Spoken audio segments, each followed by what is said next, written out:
Hello students, welcome to Global Online. This is Ankita Sood. So UGC net paper 1 के final preparation के लिए full syllabus mock test आज मैं लेकर आई हूँ, जिसमें पेपर 1 के 100 से भी ज़्यादा रिपीटेड क्वेश्चंस आपके लिए कवर करवाए जाएंगे। ये सवाल स्टूडेंट्स कई बार एग्जाम में आए हैं एंड एज इट इज़ हम अपकमिंग एग्जामिनेशन में भी इसको एक्सपेक्ट कर रहे हैं। इसलिए हर एक क्वेश्चन को आप ध्यान से समझिएगा, खुद से इन क्वेश्चंस को सॉल्व करने की कोशिश करिएगा। अगर गलत होता है तो आगे डिटेल्ड एक्सप्लेनेशन भी मैं आपको दूंगी, ताकि कॉन्सेप्ट्स भी आपके इस कम समय में आसानी से क्लियर हो जाएं। तो चलिए फिर इस मोस्ट इंपॉर्टेंट सेशन को शुरू करते हैं। पढ़ने से पहले बताना चाहती हूँ कि कम समय है और पेपर 1 की तैयारी अगर आप लोगों को अभी करनी है तो आपके लिए रिवीजन सीरीज लेकर आए हैं, जहां पर यूनिट वाइज आपको अपडेटेड एमसीक्यूज मिलेंगे हिंदी और इंग्लिश में। हर सवाल के साथ डिटेल्ड एक्सप्लेनेशन आपको दी जाएगी।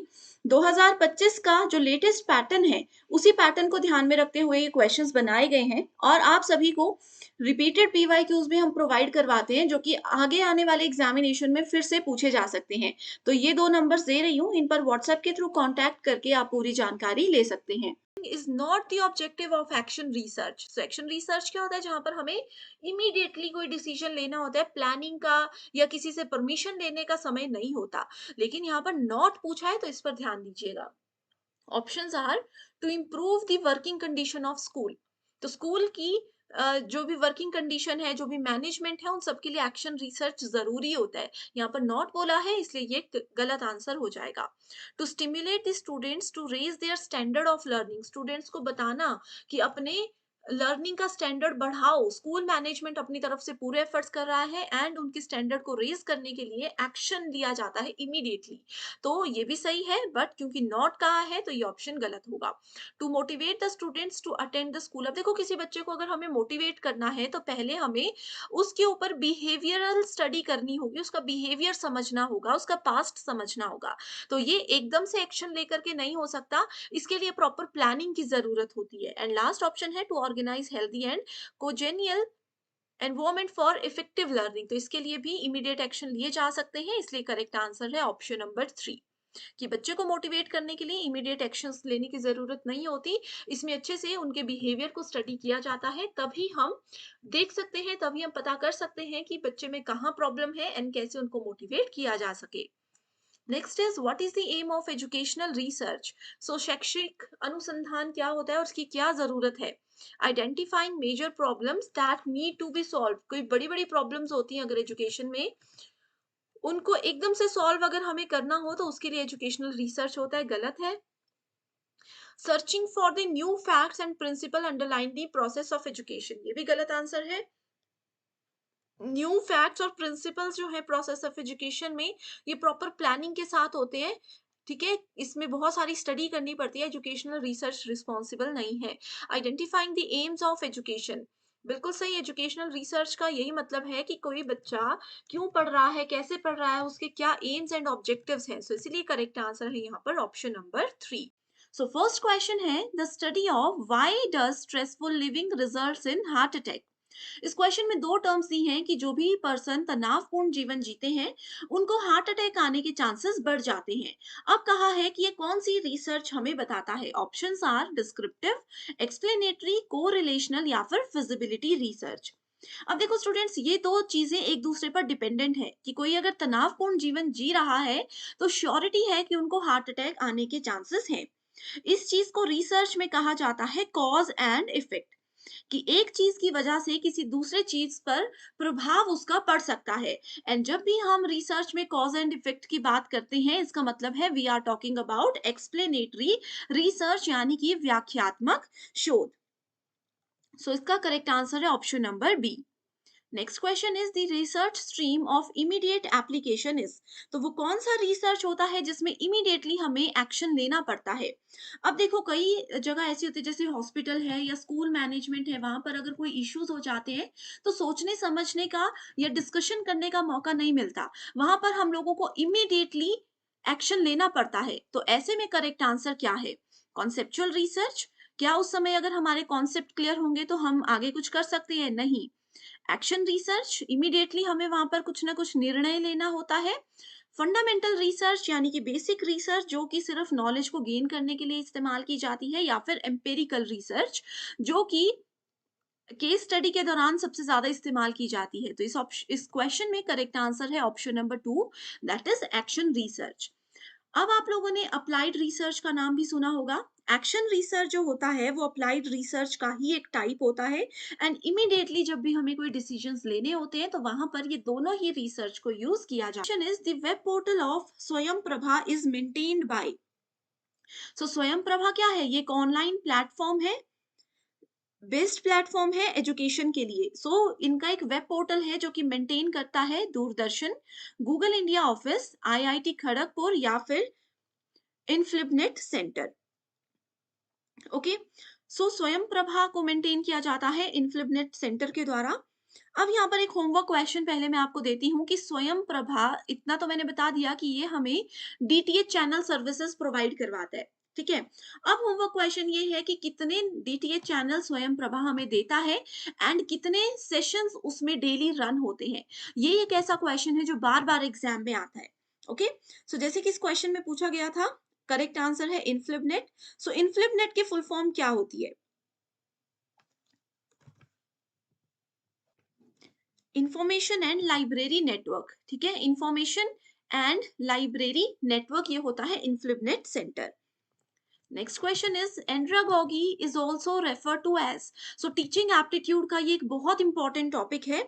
एंड्रागोगी की बात की जाए, इसका मतलब है we are talking about adult learning. यहाँ पर अगर आप लोग देखोगे तो हर एक ऑप्शन में अडल्ट लर्निंग की बात की गई है। तो ये क्या होता है? Compressed theory of adult learning, comprehensive theory of adult learning, continued theory of adult learning या फिर condensed theory of adult learning. Okay, so andragogy होता है comprehensive theory of adult learning. इसमें बहुत ही ज्यादा डिटेल में बताया जाता है कि अडल्ट लर्नर्स कैसे सोचते हैं, क्या उनके विचार रहते हैं किसी भी पॉइंट को लेकर के। एंड साथ ही एंड्रागोगी में adult learning and adolescent learning दोनों में डिफरेंस भी बताया जाता है। Correct answer is option number 2. Next question is alternative education is also known as, यानी कि वैकल्पिक शिक्षा को और क्या कहा जाता है? Family education, non traditional education, traditional education या फिर नॉन फैमिली एजुकेशन। देखो, ऑल्टरनेटिव एजुकेशन जैसे आप लोगों ने ओपन स्कूल्स के बारे में पढ़ा होगा, डिस्टेंस एजुकेशन के बारे में पढ़ा होगा। ये सब एजुकेशन क्या होती है? इनफॉर्मल होती है, नॉन ट्रेडिशनल एजुकेशन होती है। तो ऑल्टरनेटिव एजुकेशन मतलब नॉन ट्रेडिशनल एजुकेशन। एंड यहाँ पर प्राइमरी एजुकेशन जो होती है वो होती है हमारी स्कूल एंड कॉलेज की एजुकेशन, जहां पर डेली स्टूडेंट्स को कॉलेज या स्कूल जाना होता है, लेक्चर्स अटेंड करने होते हैं। एंड ऑल्टरनेटिव एजुकेशन क्या होती है? जैसे जॉब के साथ साथ बच्चे पढ़ाई करते हैं, जॉब के साथ साथ एक्स्ट्रा कोर्सेज करते हैं, वो सब नॉन ट्रेडिशनल यानी कि ऑल्टरनेटिव एजुकेशन में चीजें आती हैं। अगला क्वेश्चन है during teaching a teacher statements that encourage students to elaborate on an answers, either their own words or that of others will be called। Exact definition दी हुई है, टीचिंग का ही एक मेथड है जिसकी ये डेफिनेशन है। इसमें कहा है कि टीचर की एक स्टेटमेंट, कई बार हम टीचर्स कुछ बच्चों को बोल देते हैं, अगर मैं एक ऐसी स्टेटमेंट बोल रही हूँ जिसमें मैं किसी स्टूडेंट को मोटिवेट कर रही हूँ, एनकरेज कर रही हूँ कि आपने जो आंसर दिया है वो सही दिया है, उसको थोड़ा सा और इलेबोरेट करो, चाहे बुकिश लैंग्वेज में चाहे अपनी भाषा में इजिएस्ट वे में उसको इलेबोरेट करो, ऐसा जब टीचर बोलते हैं तो वो टीचिंग का कौन सा स्किल माना जाता है? Options are structuring, instructional variety, engagement in the learning process या फिर probing। Correct answer here is option number 4, that is probing। ये एक बेस्ट टीचिंग स्किल मानी जाती है जिसमें एज अ टीचर आपकी ये रिस्पॉन्सिबिलिटी होती है कि आप किसी स्टूडेंट को मोटिवेट करो। एंड यहाँ पर इंस्ट्रक्शनल वेराइटी, बहुत से स्टूडेंट्स ने आंसर जरूर सोचा होगा। इंस्ट्रक्शनल वेराइटी होती है लर्निंग को कैसे हम अलग अलग तरीके से पढ़ा करके इंटरेस्टिंग बना सकते हैं, कि अगर टीचिंग का लर्निंग का एक तरीका काम नहीं कर रहा तो उसको बदल कर हम किसी और तरीके से स्टूडेंट्स का इंटरेस्ट अपने तरफ बढ़ा सकते हैं। Next question is in which method of research the independent variable is manipulated to observe and measure its effects on dependent variable। Research aptitude का ये क्वेश्चन है, वेरिएबल्स में से पूछा गया है। जो इंडिपेंडेंट वेरिएबल होते हैं उनको अगर मैनिपुलेट किया जाए, उनमें अगर कुछ चेंजेस लाए जाएँ एंड उनको चेंज होने के बाद उसका जो इफ़ेक्ट है वो डिपेंडेंट वेरिएबल पर अगर हमें नज़र आ जाए, तो इस रिसर्च को क्या कहा जाता है? Options are ex post facto, experimental, case study या हिस्टोरिकल। अब देखो हिस्ट्री में तो जो चीज़ें हो चुकी हैं, वो हो चुकी हैं। इससे किसी भी चीज़ पर कोई इफ़ेक्ट नहीं पड़ सकता, आप जितनी मर्ज़ी रिसर्च कर लो। अगर हम लोग यहाँ पर एक्सपेरिमेंटल रिसर्च को मानकर चलें, तो साइंस लैब में अगर कोई एक्सपेरिमेंट करता है, एक केमिकल को दूसरे केमिकल से मिला देता है, तो पहले वाले केमिकल में भी तो कोई ना कोई चेंजेस होंगे ना? यानी कि इंडिपेंडेंट वेरिएबल में चेंजेस करने से डिपेंडेंट वेरिएबल में भी बदलाव, उसके इफ़ेक्ट देखे जा सकते हैं। ये होता है एक्सपेरिमेंटल मेथड। कहीं पर भी किसी के भी चेंजेबल फिनोमिना की अगर बात की जा रही हो, तो आप लोगों ने एक्सपेरिमेंटल मेथड को ही सिलेक्ट करना है। Okay, next question is a students T test is typically used in. देखो, टी टेस्ट यूज होता है, एक हमारे पास जी टेस्ट होता है रिसर्च में, टीचिंग में, सॉरी, ठीक है। सो टी टेस्ट यूज किया जाता है in comparing two groups to see if their means differ. ठीक है, दो अलग अलग ग्रुप्स हैं स्टूडेंट्स के, दोनों को हमने सेम टास्क करने के लिए दे दिया। अब हमें देखना है कि टी टेस्ट हमें ये बताता है कि दोनों ही ग्रुप्स की क्या परफॉर्मेंस रही, सेम टाइम दिया गया था, सेम टास्क उनको दिया गया था। नेक्स्ट क्वेश्चन इज बहुत इंपॉर्टेंट है, टाइप्स ऑफ इवैल्यूएशन है, formative, summative, criterion reference and norm reference. Direct definitions दी गई हैं। परसेंटाइल रैंक, देखो अगर आपने थियरी सेशंस मेरे देखे हैं तो आपको पता होगा कि परसेंटाइल रैंक कहाँ पर दिए जाते थे। फाइनल एग्जाम्स में परसेंटाइल रैंक दिए जाते हैं एंड फाइनल एग्जाम्स मतलब समेटिव इवैल्यूएशन। सो बी को हम ए से मैच कर लेंगे, बी को फर्स्ट से मैच करके देखो, आंसर तो आपको यहीं से मिल गया। ठीक है, फॉर्मेटिव इवैल्यूएशन होता है जो क्लास के दौरान टीचर और स्टूडेंट्स के बीच में डिस्कशंस होती हैं। ओके, सो यहाँ पर आप लोग, इसमें आंसर में थोड़ी सी गड़बड़ है, करेक्ट आंसर ऑप्शन नंबर 3 ही होगा। Formative evaluation, standards indicative of mastery. Summative evaluation, percentile rank and standard scores are used for reporting.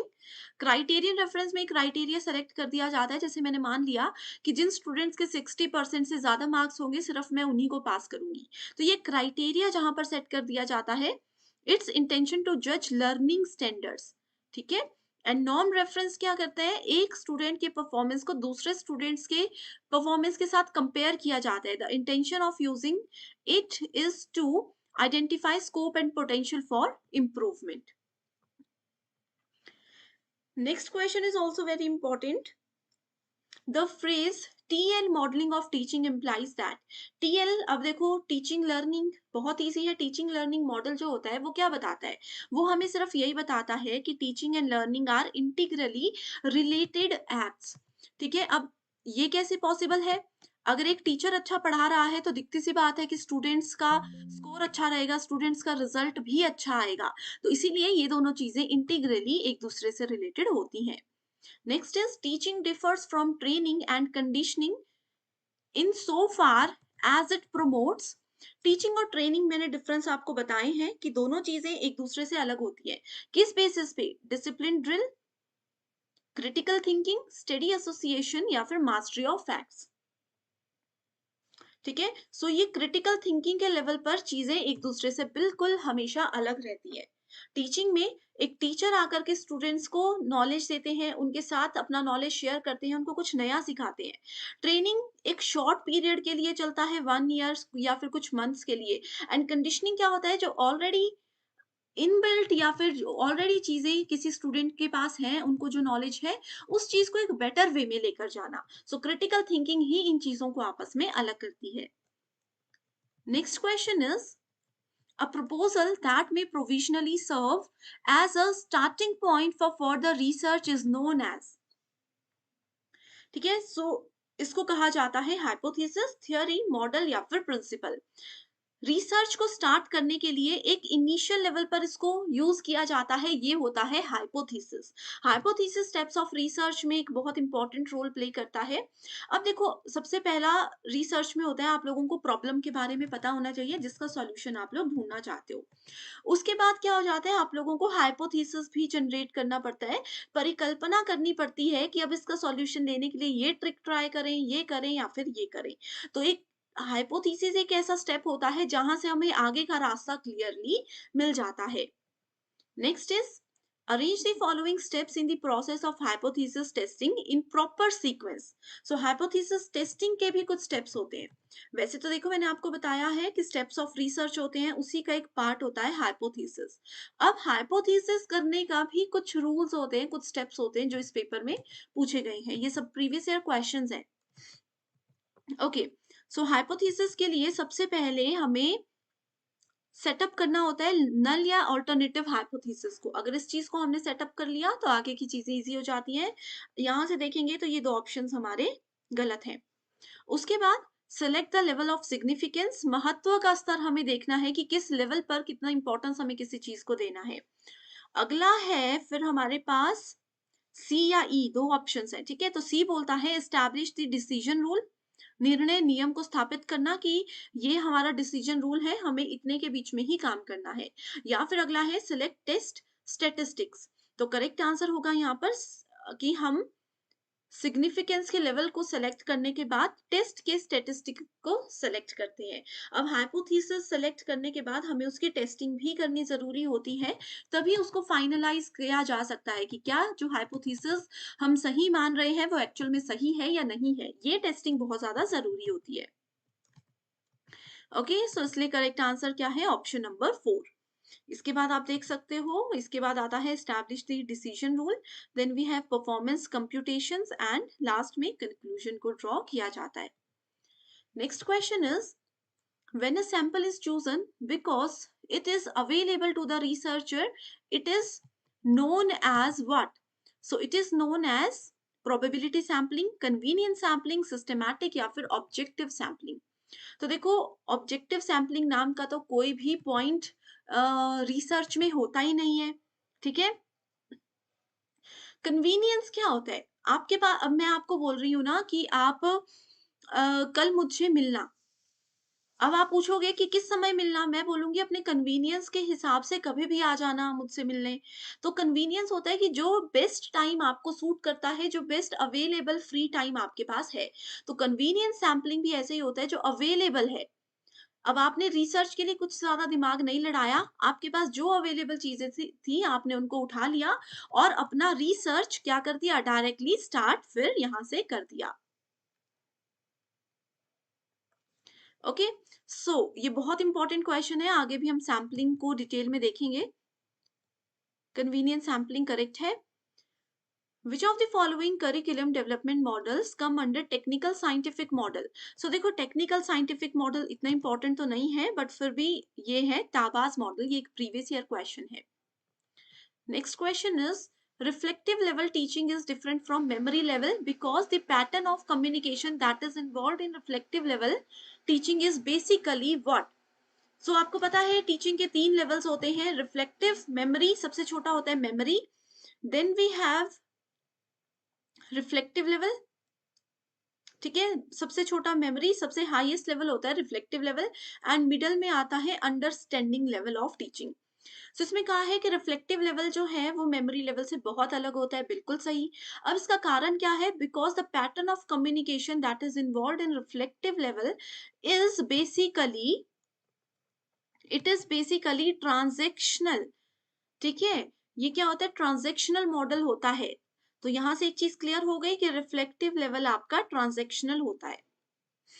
Next question is which of the following evaluation system provides choice for students to select from the prescribed courses? So कुछ समय पहले ही higher education में ये initiative लिया गया है कि students अपने हिसाब से अपने सब्जेक्ट्स को सेलेक्ट कर सकते हैं। तो ये सिस्टम आया है चॉइस बेस्ड क्रेडिट सिस्टम। इसके नाम से पता चल रहा है अपनी चॉइस के सब्जेक्ट्स को चूज किया जा सकता है, एंड क्रेडिट भी यहाँ पर स्टूडेंट्स को उस लेवल पर ही मिलते हैं। तो that is CBCS। Next is which of the following is a method of quantitative research. So quantitative research कि जब भी हम बात करते हैं तो वो हमेशा स्ट्रक्चर्ड अप्रोच को ही फॉलो करता है, ये हमेशा क्वांटिटी पर फोकस करता है। Next question is in research null hypothesis यानी कि शून्य परिकल्पना when rejected offers the scope of accepting the alternative hypothesis. ठीक है, तो इसमें कहा है कि जब भी हम नल हाइपोथेसिस को रिजेक्ट करते हैं मतलब कि हम ऑल्टरनेटिव हाइपोथेसिस को एक्सेप्ट कर रहे हैं। बिल्कुल सही, क्योंकि नल के अलावा और ऑप्शन सिर्फ ऑल्टरनेटिव का ही होता है। अगर हम इसको भी रिजेक्ट करके कुछ नहीं करेंगे तो फिर हाइपोथेसिस का मतलब ही क्या बना। इसलिए नल को रिजेक्ट करते हैं तो ऑटोमेटिकली ऑल्टरनेटिव को हम सेलेक्ट कर रहे होते हैं। Next is when the null hypothesis is rejected but there will be chances for committing a beta rather than alpha error। तो ऐसा कभी भी नहीं हो सकता, इसीलिए फर्स्ट स्टेटमेंट करेक्ट है और सेकंड स्टेटमेंट इनकरेक्ट है। Correct answer is option number 3। ऐसे केस में जब भी हम नल हाइपोथेसिस को रिजेक्ट करते हैं वो अल्फा एरर होता है। Next is which of the following research method employs internal and external criticism for shifting as evidences and data। तो ये होता है historical method। Correct answer is option number 3। Next question है सैम्पलिंग से related जो कि बहुत इंपॉर्टेंट है। हमें पूछा है नॉन प्रोबेबिलिटी सैम्पलिंग। ओके, सो दो टाइप्स होते हैं सैम्पलिंग के, प्रोबेबिलिटी एंड नॉन प्रोबेबिलिटी, दोनों के फर्दर फोर टाइप्स होते हैं। ठीक है, simple random, dimensional. Simple random जो है इसका नाम ही बताता है ये प्रोबेबिलिटी सैम्पलिंग है। डायमेंशनल सैम्पलिंग होता है आपका नॉन प्रोबेबिलिटी। ऑलरेडी एक वीडियो है जिसमें ट्रिक्स के साथ ये चीजें याद करवाई गई हैं। तो ऑप्शन नंबर 2 आ गया। देखो यहाँ पर ऑप्शन 1 है तो ये ऑप्शन गलत है, यहाँ पर भी 1 है तो ये भी गलत है। ठीक है, इसके बाद स्नोबॉल सैम्पलिंग, स्नोबॉल सैम्पलिंग भी नॉन प्रोबेबिलिटी होता है। Then we have cluster sampling, cluster sampling आता है आपका प्रोबेबिलिटी के अंदर। Then we have quota sampling that is also non probability and stratified sampling आ जाता है। ठीक है, so correct answer है ऑप्शन नंबर 2, 3 and 5। यहां से आप याद रख सकते हो नॉन प्रोबेबिलिटी है convenience, voluntary response, purposive and snowball. Already detailed video है, link will be in the link I will add in the description box. Next question is a researcher studies the effect of peer group interaction on learning styles। The variable learning style in the study function is the dependent variable। ठीक है, निर्भर चर की as it is definition है। Which among the following is not a kind of plagiarism। So plagiarism क्या होता है, साहित्यिक चोरी होती है जो कि रिसर्च के दौरान अगर की जाए तो वो एक अपराध के रूप में मानी जाती है। ठीक है, so इसमें कहा है not a kind. Patch writing, ऊपर से गलती करके उसको लिख देना, that is also a type of plagiarism. Unintended plagiarism, accidental, accidental जो होता तो वो भी प्लेजरिज्म ही, इसमें नॉट पूछा है। डायरेक्ट भी एक टाइप ही है। अनटेंड प्लेजरिज्म यानी कि बेदाग साहित्यिक चोरी, उसको किसी भी तरीके की साहित्यिक चोरी नहीं माना जाता है। Next is according to the behaviourist school of psychology the teacher is. So behaviourist theory जो होती है, बिहेवियरिस्ट स्कूल ऑफ साइकोलॉजी है, उसके हिसाब से वो बोलते हैं कि टीचर एक ऐसा पर्सन होता है जो कि स्टूडेंट्स के लेवल के हिसाब से, उनके इंटरेस्ट और उनके माइंडसेट के हिसाब से क्लासरूम के एनवायरनमेंट को क्रिएट करता है। यानी कि अगर छोटे बच्चे हैं तो पोएम्स के थ्रू, गानों के थ्रू, गेम्स के थ्रू उनको सिखाएंगे। बड़े बच्चे हैं तो उनको उस लेवल पर सिखाएंगे कि उनका प्रीवियस नॉलेज कितना है। तो इस हिसाब से यहाँ पर देखते हैं करेक्ट आंसर क्या है। Classroom facilitator no. Store house of knowledge, ऐसा नहीं कि ज्ञान का भंडार है बस पटक दो बच्चों पर, ये भी गलत है। A leader in the classroom, teacher एक लीडर कभी भी नहीं होता है क्लासरूम में। ठीक है, लास्ट है creator of favourable learning conditions, एक ऐसा एनवायरनमेंट क्रिएट करना जहां पर बच्चे इंटरेस्ट के साथ चीजों को समझ भी सके और उनको पढ़ भी सके। Correct answer is option number 4। Next question है application, analysis and synthesis are example of. So आपके पास जो नॉलेज है आपने उस नॉलेज को अप्लाई भी किया, उसका विश्लेषण भी किया और फिर उसको सिंथेसिस यानी कि उसका संश्लेषण भी किया। तो ये किसका एग्जाम्पल होता है। हाईएस्ट लेवल अगर आप अपने थिंकिंग एबिलिटीज को लेकर जाते हो तो ही आप उस नॉलेज को अप्लाई कर सकते हो। अब देखो ये कहाँ से क्वेश्चन आया, लेवल्स ऑफ टीचिंग में से आया। मेमोरी लेवल में जो आप सीखते हो क्या उस चीज को कहीं अप्लाई कर सकते हो? नहीं कर सकते। अंडरस्टैंडिंग लेवल में आप उसको थोड़ा सा डीपली समझते हो, लेकिन फिर भी आप नहीं समझते कि कैसे उसको अप्लाई करना है एंड कैसे उस चीज को एनालाइज करना है। सो यहाँ पर उसके बाद आता है आपके पास highest level, that is understanding level and reflective level. ठीक है, तो ये highest highest order thinking skills हमें बताता है, जहां पर हम अपने नॉलेज को रियल लाइफ सिचुएशंस में अप्लाई कर सकते हैं और एनालाइज कर सकते हैं कि कहाँ कमी रही थी, कहाँ हमसे गलती हुई थी और कैसे उससे बाहर निकला जा सकता है। सो ये थे आज के इंपॉर्टेंट क्वेश्चन।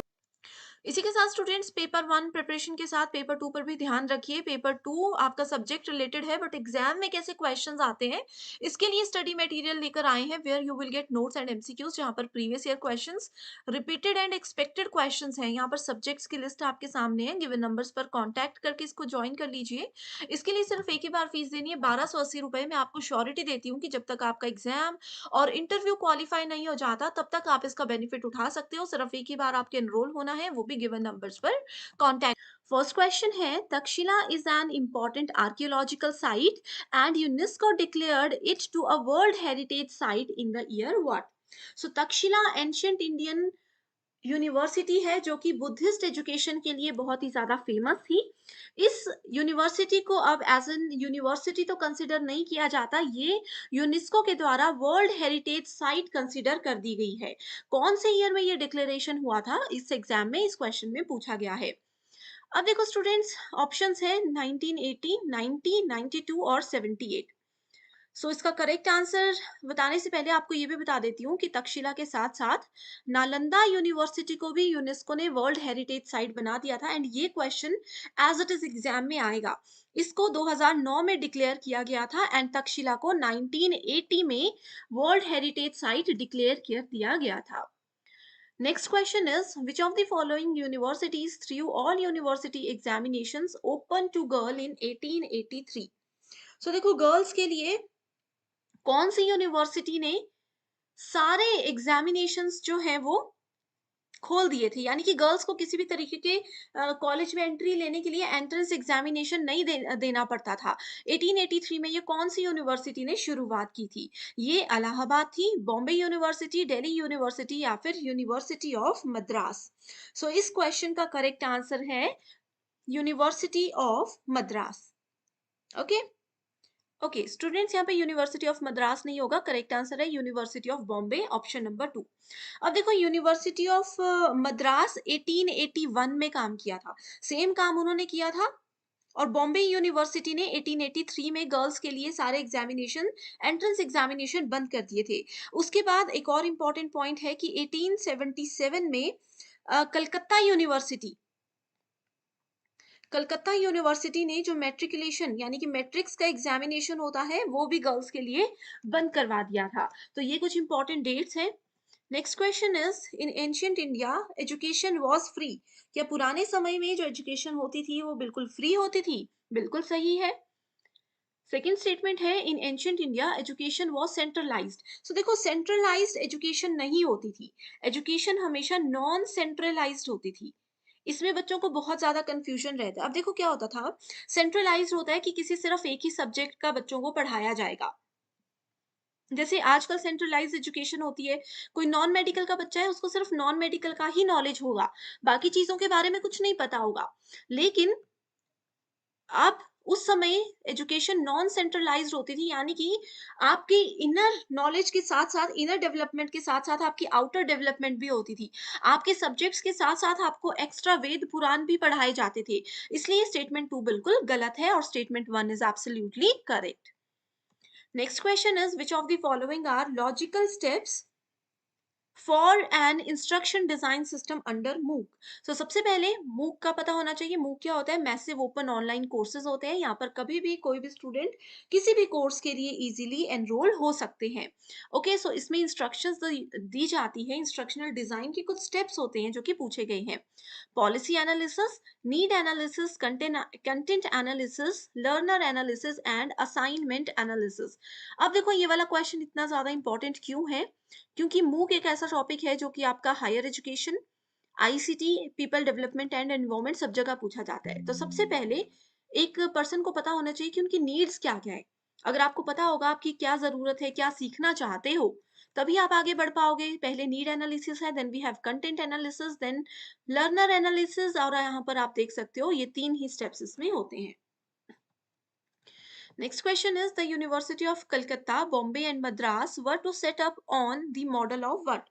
So ये तीनों यूनिवर्सिटीज कौन से मॉडल पे सेटअप हुई थी? Oxford university, Cambridge, university of London या फिर university of Edinburgh?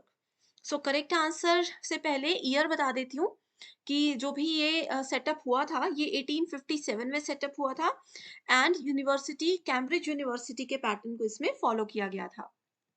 Next is, as per NEP 2020, gross enrollment ratio GER is sought to be achieved to the extent of 50% by what? So देखो NEP 2020 के बहुत सारे AIIMS हैं, बहुत सारे targets हैं। इन्होंने कहा था कि 50% हम अपना ग्रॉस एनरोलमेंट रेशो की इसमें कितने बच्चे एनरोल हो जाएंगे उसका एक इन्होंने टारगेट रखा है 50% का। वो कब तक अचीव करने वाले हैं? तो ये अचीव होगा 2035 तक, 2035 तक। ठीक है, 10% इनका टारगेट था 2030 तक। तो कुछ भी एग्जाम में पूछा जा सकता है। Okay, next question is, the government of India created department of science and technology in the year. So department of science and technology government of India ने बनाया था। अब देखो इसके नाम से पता चल रहा है अपने साइंस और टेक्नोलॉजी, आज के समय में चंद्रयान ये सब इंडिया ही तो कर रहा है ना। कैसे साइंस और टेक्नोलॉजी को बढ़ावा दिया जाए, कैसे उन पर मेजर फोकस करके लोगों का इंटरेस्ट उस तरफ बढ़ाया जाए, इसीलिए department of science and technology को बनाया गया था 1971 में, जो कि मई के मंथ में एस्टैब्लिश हुआ था। Next question is, the ancient system of education in India included education of which of the following ancient text? So ancient text की जब भी हम बात करते हैं तो डायरेक्टली आपको पता होना चाहिए कि हम धर्मसूत्र की बात कर रहे हैं। ठीक है, next question is, according to NEP 2020, India will be promoted as global study destination, providing premium education at affordable cost, thereby helping to restore its role as what? So देखो NEP 2020 ये बोलता है कि ग्लोबल स्टडी डेस्टिनेशन में India का नाम भी आ जाना चाहिए प्रीमियम एजुकेशन के लिए, यानी कि बेस्ट एजुकेशन के लिए। ठीक है, एंड इसका जो भी अफोर्डेबल कॉस्ट है वो सब गवर्नमेंट लेने को तैयार है। एंड इसमें इसका रोल क्या होगा? इसका रोल होगा विश्व गुरु के नाम से इंडिया को जाना जाएगा। ये एनईपी 2020 का एक टारगेट है। अगला क्वेश्चन है, who among the following founded the imperial library which he wanted to see as a future Bodleian library और British museum of the east? ठीक है, ये क्वेश्चन इतना ज्यादा इंपॉर्टेंट नहीं है, बस उसको देख लीजिए। करेक्ट आंसर है Lord Curzon. Next is very important question, which of the following specific programs are initiated by UGC for the promotion of values and ethical practices? So UGC ने कुछ इनिशिएटिव लिए हैं जिससे कि वो विशिष्ट कार्यक्रम को जिससे कि वो मूल्य और नैतिक प्रथाएं जो हैं इंडिया में उसको बढ़ा सके। तो उसका करेक्ट आंसर क्या है? ऑप्शंस आर जीवन कौशल, सेकंड इज दीक्षारंभ, विश्व भारत, गुरु दक्षता, विश्व दर्शन। जीवन कौशल भी है, then we have Deeksharambh and last is Guru Dakshata. ये तीन चीजें हैं बहुत इंपॉर्टेंट। ठीक है, नैतिकताओं के बारे में बच्चों को जो सिखाया जाएगा वो इन्हीं की मदद से सिखाया जाएगा, ऐसा यूजीसी ने डिसाइड किया है। Next is what is the full form of NCIVE? सो इस तरीके के फुल फॉर्म्स आपको डायरेक्टली पता होनी चाहिए। It stands for national committee for the integration of vocational education. Vocational education क्या बोलती है कि अपना जो डेली के सब्जेक्ट्स हैं, medical, non medical, whatever the subjects we have, उनके अलावा हमें वोकेशनल एजुकेशन यानी कि एक्स्ट्रा जो आपके इंटरेस्ट के सब्जेक्ट्स हैं, जैसे वोकेशनल में आपको कंप्यूटर्स हो सकता है, अगर जिन स्टूडेंट्स को आगे वेब डिजाइनिंग में जाना है, जिन लोगों को मैकेनिकल साइड इंटरेस्ट है उनको मैकेनिकल इंजीनियरिंग के बेसिक्स, जिनको नर्सिंग में जाना है उनके नर्सिंग के बेसिक्स सिखाए जाते हैं। तो इसीलिए वोकेशनल एजुकेशन जरूरी है एंड इसके लिए कमेटी बनाई गई है, that is called national committee for the integration of vocational education. Her government school में ये अभी प्रोग्राम रन हो रहा है बहुत सालों से। Which of the following are the state universities of India? Very important question। State, centre और जितने भी प्राइवेट पब्लिक यूनिवर्सिटीज हैं नाम इनके याद रख लीजिए। स्टेट यूनिवर्सिटीज में सबसे पहला नाम जो आता ही है वो है सरदार पटेल यूनिवर्सिटी गुजरात, दूसरा है आचार्य नागार्जुना यूनिवर्सिटी आंध्र प्रदेश और तीसरा है गुवाहाटी यूनिवर्सिटी आसाम। ये तीन नाम स्टेट के नाम पर बहुत ही ज्यादा फेमस है। देखो ये करेक्ट आंसर इजीली आपको मिल गया। ओके, यही क्वेश्चन बार बार आता है। अब होमवर्क क्वेश्चन ये देती हूँ कि बताइए Nagaland university and Sikkim university, ये स्टेट है सेंटर है, कौन सी यूनिवर्सिटीज की कैटेगरी में आती है? एग्जाम में यही क्वेश्चन आएगा, देख लेना।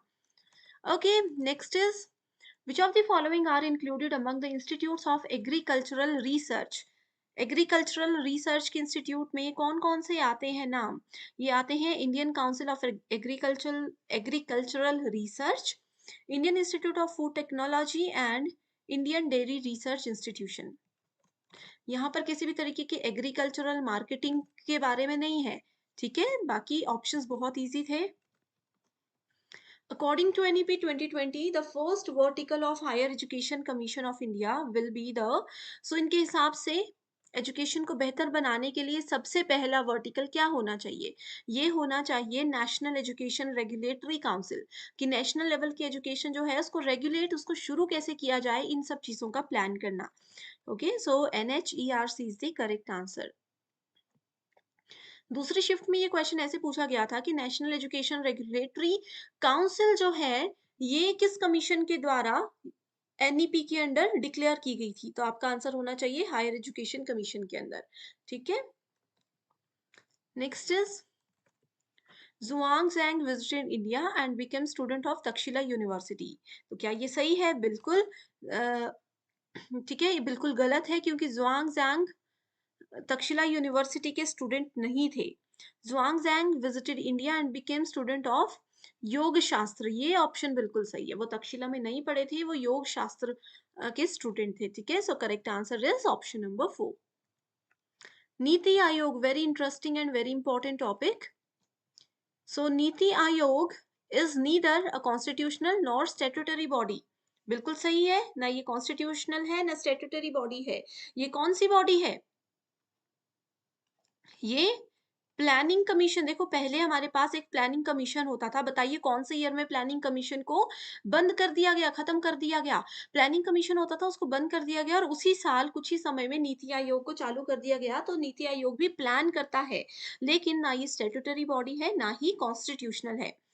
ओके, अगला स्टेटमेंट है नीति Aayog is a policy think tank of government of India. तो ये थिंक टैंक है, ये हेल्प करता है सिर्फ सोचने में, डिसीजन लेने में, आगे उस पर कैसे काम करना है ये उनकी रिस्पॉन्सिबिलिटी नहीं होती। So correct answer is option number 1, both the statements are true.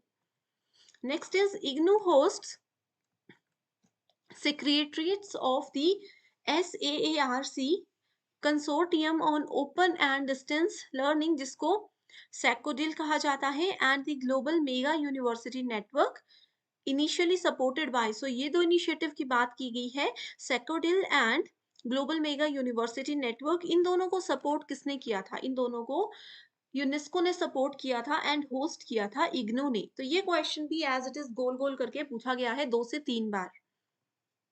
Next is what is the full form of Samanvay? ठीक है, तो ये बहुत इंपॉर्टेंट क्वेश्चन है। इसकी फुल फॉर्म है skill assessment matrix for vocational advancement of youth. So देखो students, यहाँ पर एक चीज मैं आपको क्लियर कर देती हूँ कि वोकेशनल एजुकेशन से रिलेटेड जितने भी इनिशिएटिव्स हैं या जितने भी ऐसे छोटे छोटे प्रोग्राम्स हैं वो कब बनाए गए, उनकी फुल फॉर्म्स और कौन उनके लिए रिस्पॉन्सिबल है, मिनिस्ट्री कौन सी उनके लिए रिस्पॉन्सिबल है, ये जरूर पढ़कर जाना। अगर ये चीजें अभी तक नहीं पढ़ी हैं, इस पे सेपरेट वीडियो चाहिए तो कमेंट करके मुझे बता दीजिए। नेक्स्ट क्वेश्चन है technical education in is that which emphasizes on learning on teaching, learning on techniques as technical procedures and necessary skills, and aims at preparing technicians usually above the secondary level. There is no distinction between vocational education, industrial and technical education. So यहाँ पर देखो ये है statement 1 लिखा हुआ, ठीक है? Statement 1 बिल्कुल ट्रू है और स्टेटमेंट गलत है, ठीक है? इसमें कहा है कि नो डिस्टिंक्शन बिटवीन, यहाँ पे नो नहीं होगा, डिस्टिंक्शन होती है वोकेशनल, इंडस्ट्रियल और टेक्निकल एजुकेशन के बीच में। ओके, अंतर होता है, तीनों बिल्कुल डिफरेंट डोमेन पे काम करती हैं, तीनों का बिल्कुल डिफरेंट रोल्स होते हैं। सो correct answer is option number 3। सो इस क्वेश्चन में पूछा गया है which of the following statements best describe brainstorming method of teaching. So brainstorming teaching का मेथड एक बहुत ही ज्यादा इंटरेस्टिंग वे होता है जिसमें किसी भी स्टूडेंट के क्रिएटिविटी लेवल को हम चेक करते हैं एंड उसको बढ़ाया जाता है। इसमें बहुत सारे पार्टिसिपेंट्स तो नहीं होते लेकिन 6 से 10 स्टूडेंट्स एक बार में पार्टिसिपेट कर सकते हैं। उनको कोई भी एक टॉपिक दे दिया जाता है, रैंडम टॉपिक हो सकता है, जनरल टॉपिक हो सकता है, जिसको लेकर के वो नए आइडियाज को जनरेट करते हैं। सो ऑप्शंस गिवन है production of large number of ideas के इसमें जितने पार्टिसिपेंट्स होते हैं वो बहुत सारे आइडियाज, बहुत सारे विचार एक दूसरे के साथ शेयर करते हैं। सेकंड है small step presentation with feedback provided, यानी कि इसमें छोटे छोटे स्टेप्स के साथ साथ फीडबैक भी दिया जाता है हर स्टेप के बाद। Content delivery in liquid language, स्पष्ट भाषा में किसी भी चीज को प्रेजेंट किया जाता है।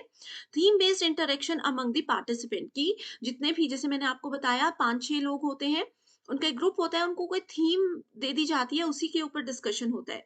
तो ये चीज बिल्कुल भी नहीं है। मैंने आपको अभी क्लियरली बताया था कि जनरल टॉपिक या कोई भी बेसिक टॉपिक स्टूडेंट्स को दिया जाता है जिस पे डिस्कशन होती है। एंड डिस्कशन इसलिए होती है किसी टॉपिक से रिलेटेड बहुत सारे आइडियाज, क्योंकि ब्रेनस्टॉर्मिंग मेथड जनरेट करने में हमें हेल्प करता है। सो करेक्ट आंसर है ऑप्शन नंबर 1।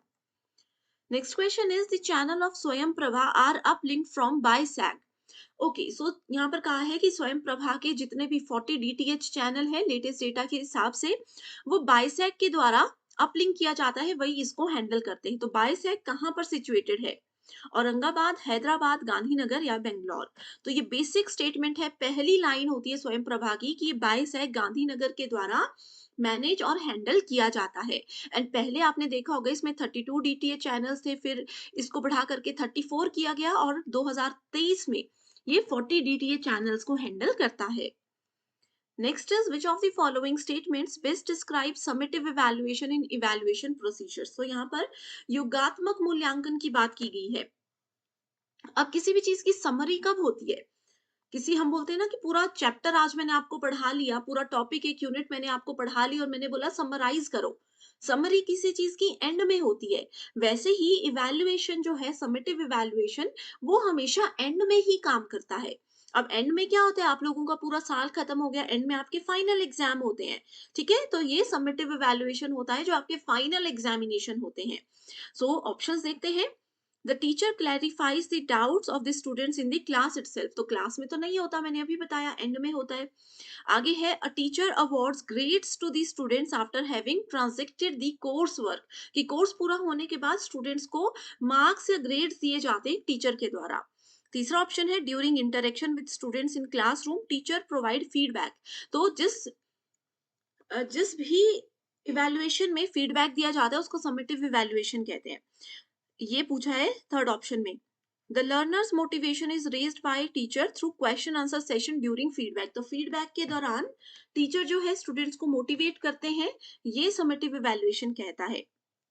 तो देखो इसमें करेक्ट आंसर क्या होगा, ऑप्शन नंबर 2। क्योंकि मैंने आपको बताया समेटिव से याद रखो समरी, समरी होती है बिल्कुल लास्ट में, जैसे कि फाइनल एग्जाम बिल्कुल लास्ट में होते हैं। एंड फाइनल एग्जाम से आप लोगों को ग्रेड्स दिए जाते हैं, परसेंटेज या मार्क्स बताए जाते हैं, तो ये होता है समेटिव इवैल्यूएशन। ओके, जो फर्स्ट ऑप्शन है ये है फॉर्मेटिव इवैल्यूएशन का। फॉर्मेटिव इवैल्यूएशन हमेशा कक्षा के दौरान करवाया जाता है। Next is when the consistency of data collected is measured at different points of time it is identified as। ये रिसर्च एप्टीट्यूड का क्वेश्चन है। इसमें कहा है कि एक रिसर्च है, हमें उस रिसर्च का एक टेस्ट लेना है। आज मान लीजिए मैंने मॉर्निंग में उसका टेस्ट ले लिया, लेकिन उसकी कंसिस्टेंसी चेक करने के लिए मैंने 2 दिन के बाद इवनिंग के टाइम पर उसका टेस्ट फिर ले लिया। सेम टेस्ट 2 दिन बाद इवनिंग में कर दिया, फिर 2 दिन बाद नाइट में, रात के समय मैंने सेम टेस्ट लिया। हमने क्या किया, किसी भी डेटा की कंसिस्टेंसी को चेक करने के लिए अलग अलग टाइम में, अलग अलग दिन में उसको हमने टेस्ट किया। तो इस टेस्ट का नाम होता है इंटररेटर टेस्ट, रीटेस्ट, स्प्लिट हाफ या फिर इंटरनल रिलायबिलिटी। तो ये होती है टेस्ट रीटेस्ट। आपको पता है एक ही टेस्ट को बार बार कंडक्ट कराया गया। ठीक है, सो टेस्ट रीटेस्ट। स्प्लिट हाफ में होता है एक टेस्ट को 2 हिस्सों में बांटा जाता है और अलग अलग डोमेन में काम करवाया जाता है। ऑलरेडी इन सब पे डिटेल्ड वीडियो है, अगर आपने नहीं देखी है, ये कॉन्सेप्ट्स क्लियर नहीं है, तो मैं आपको लिंक डिस्क्रिप्शन बॉक्स में ऐड कर दूंगी, उस वीडियो को जरूर देख लीजिए। होमवर्क क्वेश्चन है जिसका आंसर मुझे कमेंट करके बताइएगा। बहुत इजी है। Facts and information get focused in which level of teaching. So teaching के 3 लेवल्स होते हैं, मेमोरी, अंडरस्टैंडिंग एंड रिफ्लेक्टिव। कई बार ऑटोनॉमस को भी ऐड कर दिया जाता है, लेकिन मेजरली 3 आपने याद रखने हैं। तो जब भी हम फैक्ट और किसी भी इंफॉर्मेशन, सूचना या तथ्यों की बात करते हैं, तो वो कौन से लेवल पर काम करता है? कमेंट करके आंसर बताइए। Change of behavior in people after they come to know they are participating in a research project to produce results that do not have validity is known as। अब देखो, आप एक रिसर्च करने जा रहे हो और आपको पता है कि इस रिसर्च का जो भी रिजल्ट आएगा उसकी कोई भी वैलिडिटी कंसिडर नहीं की जाएगी, तो वो कौन सा रिसर्च आप लोगों का माना जाता है? तो ये होगा blind effect, evaluation effect, Hawthorne effect या फिर demand effect. So correct answer है आपके पास option number 3, that is Hawthorne effect. इसको आप लोग एक और नाम दे सकते हो, ऑब्जर्व बायस। ठीक है, ये एग्जाम में बहुत बार क्वेश्चन आ चुका है, बहुत बार। ठीक है, it refers to the change in behaviour of individual due to being observed और अवेयर ऑफ बीइंग ऑब्जर्व्ड। अगर देखो किसी को लगता है अब मैं कुछ प्रोजेक्ट अपना कर रही हूँ, कुछ काम अपना कर रही हूँ, मुझे पता है कि मेरे सामने मेरे सीनियर्स बैठे हुए हैं, सीनियर टीचर्स बैठे हैं, वो मुझे देख रहे हैं, या मैं पेपर लिख रही हूँ, जो एग्जामिनर है वो मुझे ही देख रहे हैं, तो ऐसे क्या होगा, मैं हड़बड़ा जाऊंगी, आता आता क्वेश्चन भूल जाऊंगी, लिखना रुक जाऊंगी, मेरे बिहेवियर में चेंज हो जाएगा। तो ये होता है Hawthorne effect. Okay, next question is an open classroom environment marked by sharing and caring by teachers and students in their interchanges will be most helpful for which level of teaching। सो ये आपका कौन से level of teaching का correct answer है? Reflective level. क्यों? देखो, reflective level highest level of teaching होता है, जहां पर टीचर ही सिर्फ बोल रहे होंगे, वो होगा मेमोरी लेवल। यहाँ पर कहा है sharing and caring by teachers and students, यानी कि टीचर और स्टूडेंट दोनों बराबर लेवल पर पार्टिसिपेट कर रहे हैं किसी भी कम्युनिकेशन में, किसी भी डेटा शेयरिंग में। ठीक है, सो ये है reflective level of teaching. Next is if teaching is viewed as a continuum, which of the following modality involves active give and take between teacher and learners। so active give and take की जब भी हम बात करते हैं, actively teacher participate कर रहे हैं, स्टूडेंट्स पार्टिसिपेट कर रहे हैं, तो वो होता है हमेशा इंस्ट्रक्शन में, अनुदेश में। ठीक है, जैसे हम बोलते हैं practice makes a man perfect, तो ट्रेनिंग क्या करती है, किसी की इंटेलेक्चुअल एबिलिटीज को डेवलप करती है, एंड गिव एंड टेक वाला प्रोसेस यहाँ पर हमेशा चल रहा होता है। Next is identify those teaching strategies which are learner centred. So students पर फोकस्ड कौन सी स्ट्रेटेजीज में होता है? Cooperative learning, next is team teaching, laboratory based project, pair share discussion, lecturing with PowerPoint presentation. बहुत easy question है।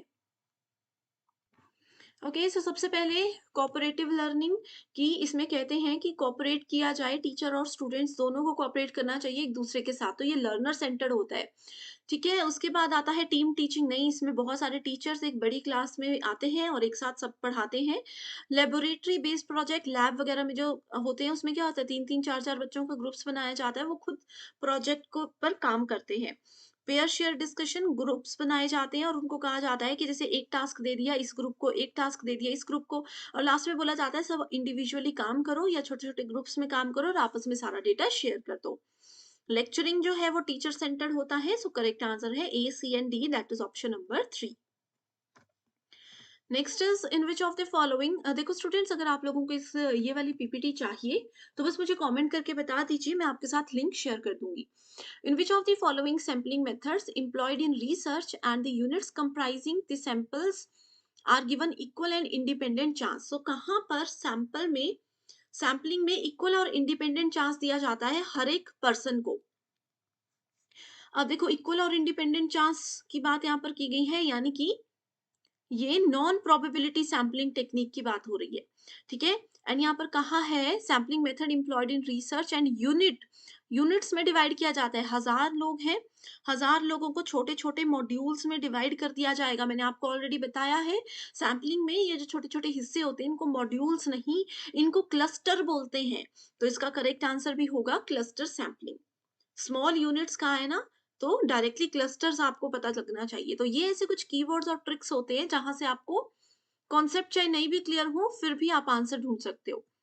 Next is in a classroom every teacher has to perform the gate keeper function. हर एक teacher को gate keeping करनी चाहिए, यानी कि हर बच्चे पर बराबर नजर रखनी चाहिए और एक्टिव भी रहना चाहिए। स्टेटमेंट 2 है every teacher in an higher educational institution should act as moral custodian of student both inside and outside it. Higher educational institution में जो टीचर होते हैं उनको स्टूडेंट पर अंदर बाहर हर तरफ से, चाहे कॉलेज स्कूल के अंदर है बाहर है, नजर रखनी ही चाहिए। तो दोनों स्टेटमेंट्स बिल्कुल करेक्ट है। फर्स्ट क्वेश्चन है which of the following hardware was used by the first generation computers. So computer में टोटल 5 जनरेशंस हैं फ्रॉम 1 to 5 एंड हर एक जनरेशन में एक अलग हार्डवेयर, एक अलग सिस्टम यूज किया जाता है जो कि उसकी फंक्शनैलिटीज को, उसकी प्रोसेसिंग स्पीड को इंक्रीज करने में और उसकी साइज को कम करने में मदद करता है। यहाँ पर फर्स्ट जनरेशन की बात की गई है तो पहला ऑप्शन है ट्रांजिस्टर्स, वैक्यूम ट्यूब्स, वीएलएसआई और इंटीग्रेटेड सर्किट्स जिसको आईसी के नाम से जाना जाता है। अब देखो स्टूडेंट्स, ये जो वीएलएसआई है इसके साथ ही आपके पास यूएलएसआई और एआई यानी कि आर्टिफिशियल इंटेलिजेंस होता है। आपको पता होगा कि आजकल स्मार्ट टेक्नोलॉजी है, तो ये जो है वीएलएसआई ये लेटेस्ट टेक्नोलॉजी है। इसका मतलब ये फर्स्ट जनरेशन तो नहीं हो सकता। So first generation we have is vacuum tubes. यहाँ से जरूर क्वेश्चन आता है, तो ये टेबल आप लोगों ने सिर्फ याद रख लेना है। देखो फर्स्ट जनरेशन कौन से पीरियड से कौन से पीरियड के बीच में था, मेन टेक्नोलॉजी या हार्डवेयर इसमें क्या यूज होता था, ये आपको याद रखना है। यहाँ से जरूर question. Next question is which of the following is the binary equivalent of 25। सो देखो बहुत आसान क्वेश्चन है। बाइनरी लैंग्वेज वो होती है जो कंप्यूटर समझता है। अब आप कंप्यूटर में अगर 25 लिखते हो तो वो उसको इनमें से किसी एक में कन्वर्ट करता है। अब इसको कैसे कन्वर्ट करना है, बचपन में आप लोगों ने एलसीएम निकालना सीखा था। 25 का 2 से एलसीएम निकालना है, जो भी नंबर होगा उसका 2 से एलसीएम निकालना है, ठीक है। 12 2 सा 24, तो यहाँ पर 1 आ जाएगा, रिमाइंडर 1 बच गया ना। 6 2 सा 12, रिमाइंडर इज 0। 3 2 सा 6, पूरा कट हो गया तो 0। फिर से 2 से करना है, 2 1 सा 2, सो यहाँ पर आ गया 3 है तो यहाँ पर आ जाएगा 1। अब इसको इस डायरेक्शन में पढ़ना है, तो ये है 1 1 0 0 1। सो देखो करेक्ट आंसर क्या है, 1 1 0 0 1, that is option number 2। Similarly मैंने आप लोगों को, चलो एक और क्वेश्चन दी थी 36। 36 का बाइनरी नंबर बताइए, याद रखिएगा 2 से ही इसको डिवाइड करना है, okay. Next is which of the following is the fastest to read from and write to than the other kind of storage in a computer? So computer के 4 storage devices का नाम दिया है। इसमें बोला है इनमें से सबसे ज्यादा फास्टेस्ट रीड और राइट कौन करता है। रीड का मतलब है फाइल के अंदर जो भी चीजें हैं उसको पढ़ना, उसको देखना। राइट का मतलब है फाइल में कोई नई जैसे सीडी है या कुछ भी है उसमें नई चीज को ऐड करना। सबसे फास्ट काम कौन करता है, floppy disk, hard disk, CD ROM और रैम। ओके, सो फ्लॉपी डिस्क भी स्लो है, हार्ड डिस्क की स्टोरेज कैपेसिटी चाहे अच्छी होती है बट फास्ट प्रोसेसिंग के लिए ये यूज नहीं होता। कंफ्यूजन है रैम और रोम में। सो देखो सीडी आप सबने सुना होगा, ठीक है, देखी भी होगी, कॉम्पैक्ट डिस्क होता है सीडी का नाम। रोम का मतलब होता है रीड ओनली मेमोरी, ये क्वेश्चन एग्जाम में आएगा। रैम का मतलब होता है रैंडम एक्सेस मेमोरी, एंड सबसे ज्यादा फास्टेस्ट मेमोरी इन चारों में से है रैम। अगर रैम ऑप्शन नहीं होता या रैम के अलावा अगर आप लोगों के पास जैसे कि रजिस्टर्स दिए होते, कैशे मेमोरी दी होती, तो ये करेक्ट आंसर्स होने थे, okay. The main two components of CPU are. अब सीपीयू क्या होता है, सीपीयू को बोला जाता है brain of computer, okay. CPU की फुल फॉर्म क्या होती है, कमेंट करके बताइएगा, एग्जाम में बहुत बार आता है, ठीक है। दो कंपोनेंट्स होते हैं सीपीयू के अंदर, कंट्रोल यूनिट एंड एएलयू, यानी कि सीयू प्लस एएलयू। एएलयू और बस, कंट्रोल यूनिट और register, registers and main memory. देखो ये तो मेमोरी आ गई, रजिस्टर भी एक मेमोरी का ही प्रकार होता है, तो ये दो तो बिल्कुल नहीं होंगे इनमें क्योंकि कंपोनेंट पूछा है, मेमोरी के टाइप्स नहीं पूछा है। अब बस क्या करती है, बस का मतलब होता है एक जगह से दूसरी जगह पर डेटा ट्रांसफर के लिए इंटरनली काम करती है, तो ये भी नहीं होगा। सो करेक्ट आंसर है option number 1, that is C U and ALU. ALU मतलब arithmetic and logical unit. CPU की फुल फॉर्म कमेंट करके बताइए। So what is an acronym for, what नहीं, यहाँ पे स्वॉट होगा, SWOT, ठीक है। स्वॉट का फुल फॉर्म क्या होता है, देखो इंटरनेट में स्वॉट को इंट्रोड्यूस किया गया है, इंटरनेट से फायदे भी है नुकसान भी है, इन सब चीजों को ध्यान में रखते हुए स्वॉट की फुल फॉर्म बनाई गई है strengths, weaknesses, opportunities and threats. Okay, internet हमें स्ट्रेंथ भी देता है, काम करने की ताकत भी देता है, हमारी कमजोरी भी है, अपॉर्चुनिटीज देता भी है और छीनता भी है, साथ में खतरा भी इससे बहुत ज्यादा होता है ना। Next question is what is important in ICT supported teaching learning strategies. So देखो, जो टीचिंग लर्निंग होती है क्लासरूम में भी होती है, अलग अलग प्रकार की होती है, लेकिन जहां पर हम आईसीटी यानी कि इंफॉर्मेशन एंड कम्युनिकेशन टेक्नोलॉजी, मतलब इंटरनेट, लेटेस्ट टेक्नोलॉजी, ये सब चीज़ों का इस्तेमाल करते हैं, तो कहाँ पर इम्पोर्टेंट होता है ये? एनिमेशन टेक्निक्स के लिए होता है? बिल्कुल नहीं। असेसमेंट प्लान्स के लिए, मूल्यांकन करने की योजनाएं हमें आईसीटी बताता है? नहीं बताता है। हमारे ऑब्जेक्टिव्स को क्लियर करता है, उद्देश्य क्लियर करता है? उद्देश्य तो देखो एज अ टीचर आपको ही क्लियर करने होंगे। क्लियर इंस्ट्रक्शंस में ये हमें हेल्प करता है। अब जैसे मैं आपको काफ़ी चीज़ें बोल रही हूँ, हो सकता है स्टूडेंट्स को वो चीज़ें शायद क्लियर सुनाई ना दें या वो समझ ना पाएँ क्या है। तो अगर आईसीटी, जैसे आपके सामने ये स्क्रीन है, इसमें क्वेश्चन लिखे भी हैं, अब मैं आंसर बताऊँगी, कई बच्चे नहीं सुनेंगे। अब यहाँ पर आंसर डिस्प्ले हो जाएगा तो उनको क्लियर चीज़ें दिख जाएगी। तो इंस्ट्रक्शंस देने का तरीका मेरा बिल्कुल क्लियर हो रहा है, क्योंकि मैं यहाँ पर अपनी क्लास में आईसीटी का इस्तेमाल कर रही हूँ। Okay, which one of the following acronyms matches incorrectly with their full forms. तो यहाँ पर 4 फुल फॉर्म्स दी गई हैं, बहुत कॉमन टर्म्स हैं, आपको बताना है कौन सी गलत है। GIS, geographic information sensor, GPS, global partitioning system, ATM, automated teller machine, सब लोग यूज करते हैं। सिम, सब्सक्राइबर एंटिटी मॉड्यूल, तो देखो जीपीएस भी मोबाइल फोन में सबके होता है, एटीएम भी सब जाते हैं, सिम भी सबके पास है। गलत है यहाँ पर जीआईएस, जियोग्राफिक इंफॉर्मेशन सेंसर, इसकी फुल फॉर्म में मिस्टेक है। Okay, next question is a byte is a group of what. देखो, अब आप लोग बोलते हो, कई बच्चे बोलते हैं मेरे पास आज इंटरनेट पैक है, मेरे पास मुझे 2 जीबी डेटा मिलता है, कई बोलते हैं मुझे 1.5 जीबी डेटा मिलता है। तो ये बी क्या है? ये बाइट होते हैं। ओके, सो इसमें बोला है कि एक बाइट इक्वल्स टू कितने बिट्स? 2 बिट, 4 बिट, 8 बिट या 16 बिट। तो याद रखिए, एक बाइट बनता है 8 बिट्स को मिलाकर, यानी कि छोटे छोटे ऐसे 8 बिट्स बनेंगे, उन सबको मिला करके एक बाइट बन जाता है। सिमिलरली अगले 8 अगर हम ऐसे बनाते हैं, तो ये हमारे पास 2 बाइट हो गए। तो 1 byte equals to small 8 bits. Okay, अब यहाँ पर ये चार्ट याद रखना है, स्मॉलेस्ट यूनिट बिट होती है, उसके बाद आती है byte. Okay, 1 bit, binary digit या 0 या 1, एक निबल 4 बिट्स। अगर यहाँ पर 1 बाइट की जगह 1 निबल पूछा होता, तो 4 बिट्स आंसर होता। 4 बिट्स, उसके बाद 1 बाइट इक्वल्स टू 8 बिट्स, उसके बाद आता है 1 KB equals to 1024 bytes, 1 MB equals to 1024 kilobytes. ठीक है, देखो उसके बाद आता है 1 GB इक्वल्स टू 1024 MB। तो स्मॉलेस्ट यूनिट है bit, then byte, then bit, then nibble, then byte, उसके बाद kilobyte, megabyte, gigabyte. So 1 GB data equals to 1024 megabyte, आपको मिलता है 2 GB डेटा। तो इसको आप कैलकुलेट कर सकते हो। ओके, बहुत इंपॉर्टेंट है, बस इस टेबल को याद रख लीजिए। Which of the following memory has highest access speed. तो सबसे ज्यादा एक्सेस स्पीड किसकी होती है? हमने पहले देखा था हार्ड डिस्क, रैम, रोम और कैशे मेमोरी। मैंने आपको अभी बताया कि वैसे तो हमने क्या बताया, रैम की होती है, लेकिन उस वक्त क्योंकि कैशे मेमोरी ऑप्शन नहीं था, रैम से ज्यादा एक्सेस हाईएस्ट स्पीड होती है कैशे मेमोरी की। इसको कैश मेमोरी या कैशे मेमोरी कुछ भी बोल सकते हैं, सबसे ज्यादा फास्ट होता है ये। टेम्परेरी मेमोरी होती है, इसमें जो भी डेटा होता है वो परमानेंट स्टोर नहीं होता, टेम्परेरी स्टोर होता है। एक बार सिस्टम आपका ऑफ हो जाएगा, मोबाइल को स्विच ऑफ कर दोगे, कैशे मेमोरी का डेटा डिलीट हो जाता है। 1 GB is equals to what, अभी बताया 1 GB किसके बराबर होता है? ये होता है 1024 KB। ठीक है, सो इसके लिए ये वाला चार्ट याद रख लीजिए, bit, byte, kilobyte, megabyte, gigabyte, terabyte और पेटाबाइट, ये सीक्वेंस है।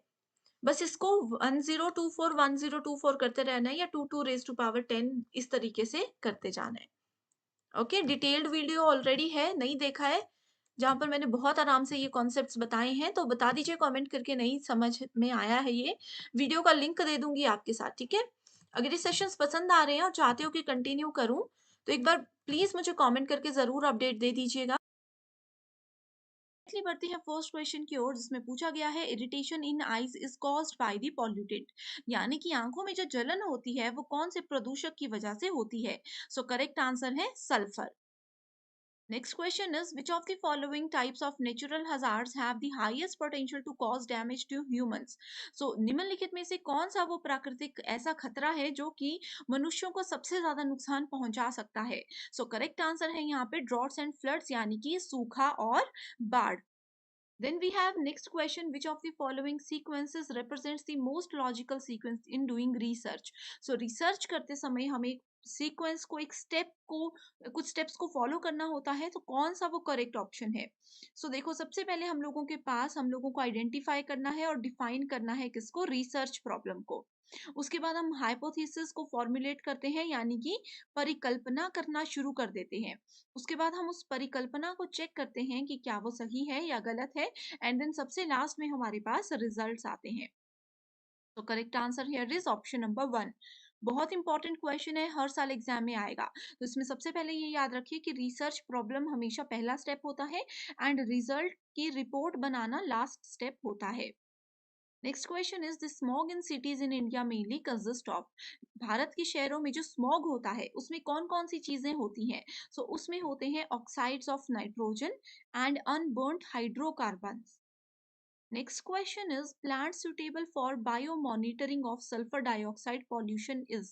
So sulfur dioxide प्रदूषण की जैव निगरानी के लिए कौन से पौधे की सबसे ज्यादा जरूरत होती है। तो इसका करेक्ट आंसर है व्हाइट पाइन, यानी कि सफेद चीड़ का पेड़। Then we have moss and lichens, यानी कि काई और लाइकेन जिसको हम लोग बोल सकते हैं। सो ये कुछ ऐसे प्लांट्स हैं जो कि बायो मॉनिटरिंग अगर हमें करनी है सल्फर डाइऑक्साइड पॉल्यूशन की, तो उसमें बहुत ही ज्यादा मदद करते हैं। ये क्वेश्चन ऐसा है कि पिछली बार एग्जाम में थोड़ा घुमा के पूछा गया था, ये वाला क्वेश्चन का पार्ट था एंड ये ऑप्शंस का पार्ट था, तो आप लोगों को क्वेश्चंस को भी अच्छे से पढ़कर जाना है, ठीक है।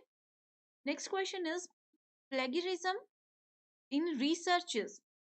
इसको आप लोग प्लेजरिज्म भी बोल सकते हो, प्लेगरिज्म भी बोल सकते हो, ठीक है, इसको कि शोध की चोरी बोला जाता है। सो रिसर्च में इसको क्यों यूज किया जाता है, क्या ये होता है। तो ये होता है किसी पर्टिकुलर पर्सन की इंफॉर्मेशन को कॉपी करना एंड उसको यूज कर लेना। फॉर एग्जाम्पल, अगर आप लोग मान लीजिए कि हमारी जो ग्लोबल ऑनलाइन के नोट्स अगर आप ले रहे हो एंड उन नोट्स को आप लोग अपना नाम ऐड करके, अपनी कंपनी का लोगो ऐड करके आगे कहीं सेल कर रहे हो, किसी स्टूडेंट को बेच रहे हो, चाहे हार्ड कॉपी में चाहे सॉफ्ट कॉपी में, तो आप लोग क्या कर रहे हो, प्लेजरिज्म कर रहे हो। यानी कि आपने क्या किया, हमारे कंटेंट को कॉपी किया और अपना नाम देकर उसको आप आगे सेल कर रहे हो, तो इसकी एक बहुत बड़ी सजा भी हो सकती है। तो रिसर्च के दौरान आपको ये चीजें याद रखनी चाहिए। अगला क्वेश्चन है, मैच द फॉलोइंग से related, ozone hole, green house effect, natural hazard and sustainable development goals. So sustainable development goals आप लोगों को जरूर पढ़कर जाना है, बहुत इंपॉर्टेंट ये चीज है। तो ओजोन होल जो है that is directly related to UV radiations. Then we have green house effect, so ये मीथेन से कनेक्ट होता है। नेचुरल हजार्ड जो है सुनामी है, ठीक है, आप लोगों ने सुनामी सुना होगा, ये नेचुरल हजार्ड है, इसकी मदद से आप इजीली करेक्ट आंसर को आइडेंटिफाई कर सकते थे। Then we have sustainable development goal जो कि इको सेंट्रिज्म होता है। अगला क्वेश्चन असर्शन रीजन बेस्ड है, जो कि एक कॉमन पैटर्न है, एनटीए के एग्जाम्स में बहुत बार पूछा जाता है। Climate change is going to increase social tension in India. तो क्लाइमेट चेंज से क्या होता है, सोशल जो क्लाइमेट चेंज हो रहा है उससे सामाजिक तनाव बढ़ने के बहुत ज्यादा चांसेस है इंडिया में। इसका कारण ये बताया गया है कि जो फ्रीक्वेंसी और इंटेंसिटी है, यानी कि उसकी आवृत्ति और तीव्रता जो है वेदर चेंज की, विल हैव सीरियस कॉन्सिक्वेंसेस, ठीक है। तो इसका करेक्ट आंसर क्या है, ऑप्शन नंबर 1 की दोनों ही स्टेटमेंट सही बोल रही है एंड इस वाली स्टेटमेंट का कारण ये हो सकता है। अगला क्वेश्चन है, the biggest hindrance in using biomass as a major energy source is। तो large amount of land required to grow energy crops जो है इसका एक मेजर रीजन हो सकता है। Next question is, climate change is going to increase social tension in India. ये हमने ऑलरेडी डिस्कस कर लिया है। नेक्स्ट है, match list 1 and list 2 and identify the correct code. ठीक है, सो यहाँ पे world health day, population day, ozone day and AIDS day. सो आप लोगों को स्टूडेंट्स मैं बता दूं कि करंट अफेयर से रिलेटेड ऐसे क्वेश्चन जरूर पूछे जाते हैं। जैसे कि अगर हम यहाँ पे बात करें, वर्ल्ड हेल्थ डे जो है वो 7 अप्रैल को मनाया जाता है। सो आप लोगों के एग्जाम में ऐसे पूछा जा सकता है कि वर्ल्ड हेल्थ डे की 2023 की थीम क्या थी, 2022 की थीम क्या थी एंड कौन सी कंट्री में इसको सेलिब्रेट किया गया, कौन इंडिया में अगर ये सिर्फ मनाया जाता है तो कौन से स्टेट ने या फिर कौन सी सिटी ने इस बार इसको होस्ट किया। तो ये चीजें आपको पता होनी चाहिए, स्पेशली ये डेज और उनकी जो थीम होती है। तो इस चीज को आप लोग नोट कर लीजिए एंड आप लोग बिल्कुल भी परेशान मत होइएगा इन चीजों के लिए। हम लोग जल्दी ही आपके लिए करंट अफेयर की लेक्चर सीरीज शुरू करने वाले हैं जो कि डेफिनेटली आप लोगों को मदद करेगी। Okay, one below is a proposition जिसमें कि पूछा गया है Mahatma Gandhi is called the father of nation, यानी कि महात्मा गांधी को राष्ट्रपिता कहा जाता है। इसमें हमें बताना है कि क्लासिकल कैटेगोरिकल प्रोपोजिशन कौन सा यूज किया गया है। Options are universal affirmative and particular affirmative.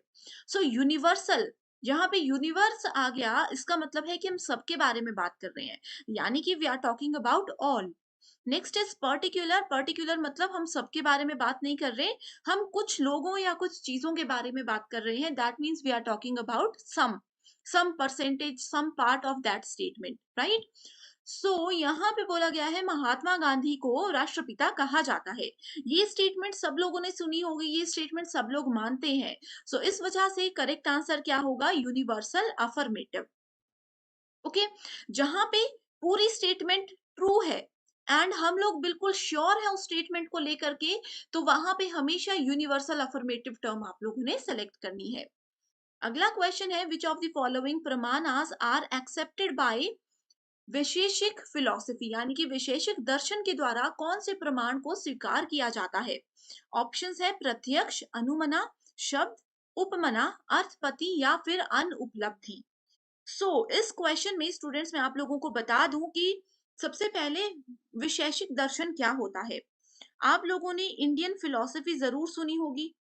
Indian philosophy के अंदर हमारे पास 6 स्कूल्स होते हैं। 6 स्कूल्स में से किसी एक स्कूल का नाम है वैशेषिक फिलॉसफी। ठीक है, एक स्कूल का नाम है वैशेषिक फिलॉसफी एंड बाकी के जो 5 स्कूल्स हैं उनके नाम क्या है, ये आप मुझे होमवर्क क्वेश्चन है, इसका आंसर मुझे कमेंट करके जरूर बताइए। 100% ये क्वेश्चन एग्जाम में आएगा। तो स्टूडेंट्स अगर आप चाहते हो इस क्वेश्चन को करेक्ट करना, गूगल पे चेक कीजिए एंड मुझे कॉमेंट कीजिए ताकि बाकी स्टूडेंट्स भी इसका बेनिफिट उठा सके। ओके, वैशेषिक फिलॉसफी एक स्कूल है एंड इसके अंदर 2 प्रमाण को यूज किया जाता है। पहला है प्रत्यक्ष। प्रत्यक्ष का मतलब होता है जो चीज हमारे सामने होती है, जिस चीज को हमने अपनी आंखों के सामने देखा है। दूसरा होता है अनुमान लगाना, यानी कि गेस करना। तो करेक्ट आंसर है both A and B, that is option number 1। इसी के साथ बढ़ते हैं नेक्स्ट क्वेश्चन की ओर, जिसमें पूछा गया है given below are 2 propositions, all philosophers are fallible and Socrates is not fallible. तो 2 स्टेटमेंट्स गिवन है, आपको बताना है। अब देखो यहाँ पे स्टूडेंट्स, पहले मैं आपको ट्रिक बता देती हूँ। स्टूडेंट्स इसका मीनिंग समझने में कंफ्यूज हो जाते हैं कि अच्छा फिलोसफर्स तो समझ आ गया, ये फॉलिबल का क्या मतलब होता है, सॉक्रेट्स का क्या मतलब होता है। मे बी आप में से बहुत से लोग ऐसे होंगे जिनको नहीं मतलब इसका पता होगा। ठीक है, आप लोगों को लॉजिकल रीजनिंग की एक ट्रिक मैं ये बताती हूँ कि आपको यहाँ पे वर्ड्स के मीनिंग पर फोकस नहीं करना है। जो प्रोपोजिशंस गिवन होती हैं उसके वर्ड्स के मीनिंग पर फोकस नहीं करना है। आपको डायरेक्टली ये देखना है कि क्वेश्चन में क्या पूछा है। क्वेश्चन में पूछा है क्लासिकल स्क्वायर ऑफ ऑपोजिशन के अकॉर्डिंग इसमें से कौन सी स्टेटमेंट बिल्कुल करेक्ट है। इस क्वेश्चन के लिए भी आप लोगों को क्लासिकल स्क्वायर ऑफ ऑपोजिशन का नॉलेज होना जरूरी है। ठीक है, सबसे पहले आपको ये बता दूं कि इसमें 4 तरह की चीजें होती है, ए, ई, आई एंड ओ। ओके, ए का मतलब होता है हमारे पास ऑल, देन वी हैव ई, ई का मतलब होता है नो, आई का मतलब होता है सम एंड ओ का मतलब होता है सम नॉट। एंड क्वेश्चन में क्या गिवन है, क्वेश्चन में गिवन है ऑल फिलोसफर्स, यानी कि स्टेटमेंट में we are talking about A. Socrates is not fallible, यानी कि here we are talking about O. यहाँ पे सम नहीं लिखा है बट नॉट अगर बीच में होगा तो इसका मतलब है कि सम शुरू में जरूर है। ठीक है, इसका मतलब है ए एंड ओ स्टेटमेंट की यहाँ पे हम बात कर रहे हैं। ठीक है, सो इसमें बताना है कि कौन सी स्टेटमेंट करेक्ट है। ये दोनों स्टेटमेंट्स अगर एक जगह पे आ जाए, इसका मतलब है कि इन दोनों के बीच में कुछ ना कुछ रिलेशनशिप है। एंड ए और ओ के बीच में कौन सा रिलेशनशिप होता है? कॉन्ट्राडिक्टरी का रिलेशनशिप होता है। इस पे एक डिटेल्ड वीडियो मैंने ऑलरेडी बनाई हुई है, अगर आपने वो अभी तक नहीं देखी है, मुझे कमेंट कीजिए, मैं डेफिनेटली आपके साथ लिंक शेयर कर दूंगी। Next question is which of the following are accepted in Buddhism? सो बुद्धिज्म में कौन कौन सी चीजों को एक्सेप्ट किया जाता है? फर्स्ट इज अध्यास, अपोहा, अभवा, जिसको कि अभाव बोला जाता है, यानी कि किसी चीज की कमी। नेक्स्ट इज अर्थपति, यानी कि किसी अर्थ की उत्पत्ति, यानी कि किसी वर्ड के मीनिंग को हम यहाँ पे फाइंड आउट करते हैं। प्रत्यक्ष जो चीज हमारे सामने है, शब्द मतलब कोई वर्ड। सो बुद्धिज्म में कौन सी चीज को एक्सेप्ट किया गया था? Correct answer here is B and E only. Direct questions है। अगर आप लोगों ने एक लिस्ट बना दी है कि बुद्धिज्म में किसको एक्सेप्ट किया जाता है, उपनयन में किस चीज को एक्सेप्ट किया जाता है, तो ये क्वेश्चन 2 सेकंड में आप सॉल्व कर सकते थे। सो यहाँ पे अपोहा एंड प्रत्यक्ष, ये दोनों चीजों के बारे में बात की गई है। सो अपोहा क्या होता है? Apoha refers to Buddhist exclusion theory. ठीक है, सो ये उनकी एक्सक्लूजन थ्योरी का ही एक पार्ट है, जिसमें कि it is a negative process of exclusion. So ये स्टेटमेंट भी एग्जाम में पूछी जाती है कि बुद्धिज्म के अंदर उनकी नेगेटिव स्टेटमेंट ऑफ एक्सक्लूजन क्या है, तो वो है apoha. Next question is what is the nature of logical argument? एक लॉजिकल आर्ग्यूमेंट गिवन है, आपको बताना है, कोई भी लॉजिकल आर्ग्यूमेंट आप ले सकते हैं, उसको बताना है कि उसका नेचर क्या हो सकता है। सो आपने अगर इसकी सिर्फ पीवाईक्यूज पे ओवरव्यू भी लिया होगा, तो आपको पता होगा कि एक लॉजिकल आर्ग्यूमेंट के साथ हम वैलिड और इनवैलिड, ये दो ही टर्म्स को जो है यूज करते हैं। अगला क्वेश्चन है which one of the following decides the figure of a categorical proposition? So categorical proposition मैंने आपको बता दिया, उसके फिगर्स को हम कैसे डिसाइड करते हैं, कौन मदद करता है? तो उसमें मदद करता है मिडल टर्म। मिडल टर्म क्या होती है? दो स्टेटमेंट्स गिवन है, suppose all dogs are animals, then we have all animals are brave. तो यहाँ पे दोनों में कॉमन स्टेटमेंट क्या है? एनिमल्स है। सो इस केस में मिडल टर्म क्या होगी? मिडल टर्म होगी एनिमल। सो हमेशा किसी भी कैटेगोरिकल प्रोपोजिशन को डिसाइड करने के लिए, उसका फिगर डिसाइड करने के लिए मिडल टर्म का एक मेजर रोल होता है। Next question is quantity and quality of a categorical proposition decide what? So quality and quantity जो होती है कैटेगोरिकल प्रोपोजिशन की, उससे हम उसके मूड तक पहुंच पाते हैं।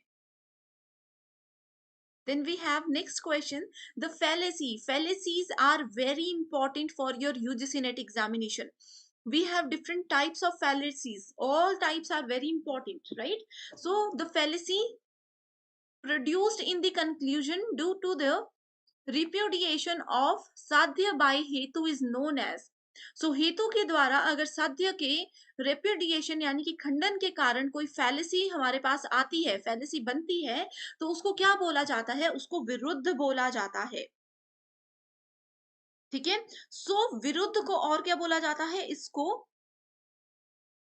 इसको कॉन्ट्राडिक्टरी मिडल भी बोला जाता है। एग्जाम में same question as it is पूछा जाएगा, लेकिन विरुद्ध की जगह ऑप्शन होगा कॉन्ट्राडिक्टरी मिडल। ओके, ये क्या होता है? विरुद्ध, it is the one which disproves the very proposition which is meant to prove. एक ऐसा प्रोपोजिशन जिसको हमें प्रूव करना था, लेकिन उसको हमने डिसअप्रूव कर दिया, वो हम उसके विरुद्ध चले गए। Next question is what is the sequential order of a comprehensible sentence in न्याय फिलॉसफी? सो न्याय फिलॉसफी में कौन सा होता है एक सीक्वेंस? तो सबसे पहले इसमें आता है हमारे पास akanksha, then we have yogyata, then we have sannidhi, then we have tatparya. Okay, so correct answer is option number 2। Next question is four propositions given है, two of them are related in such a way that they cannot be true together although they can be false।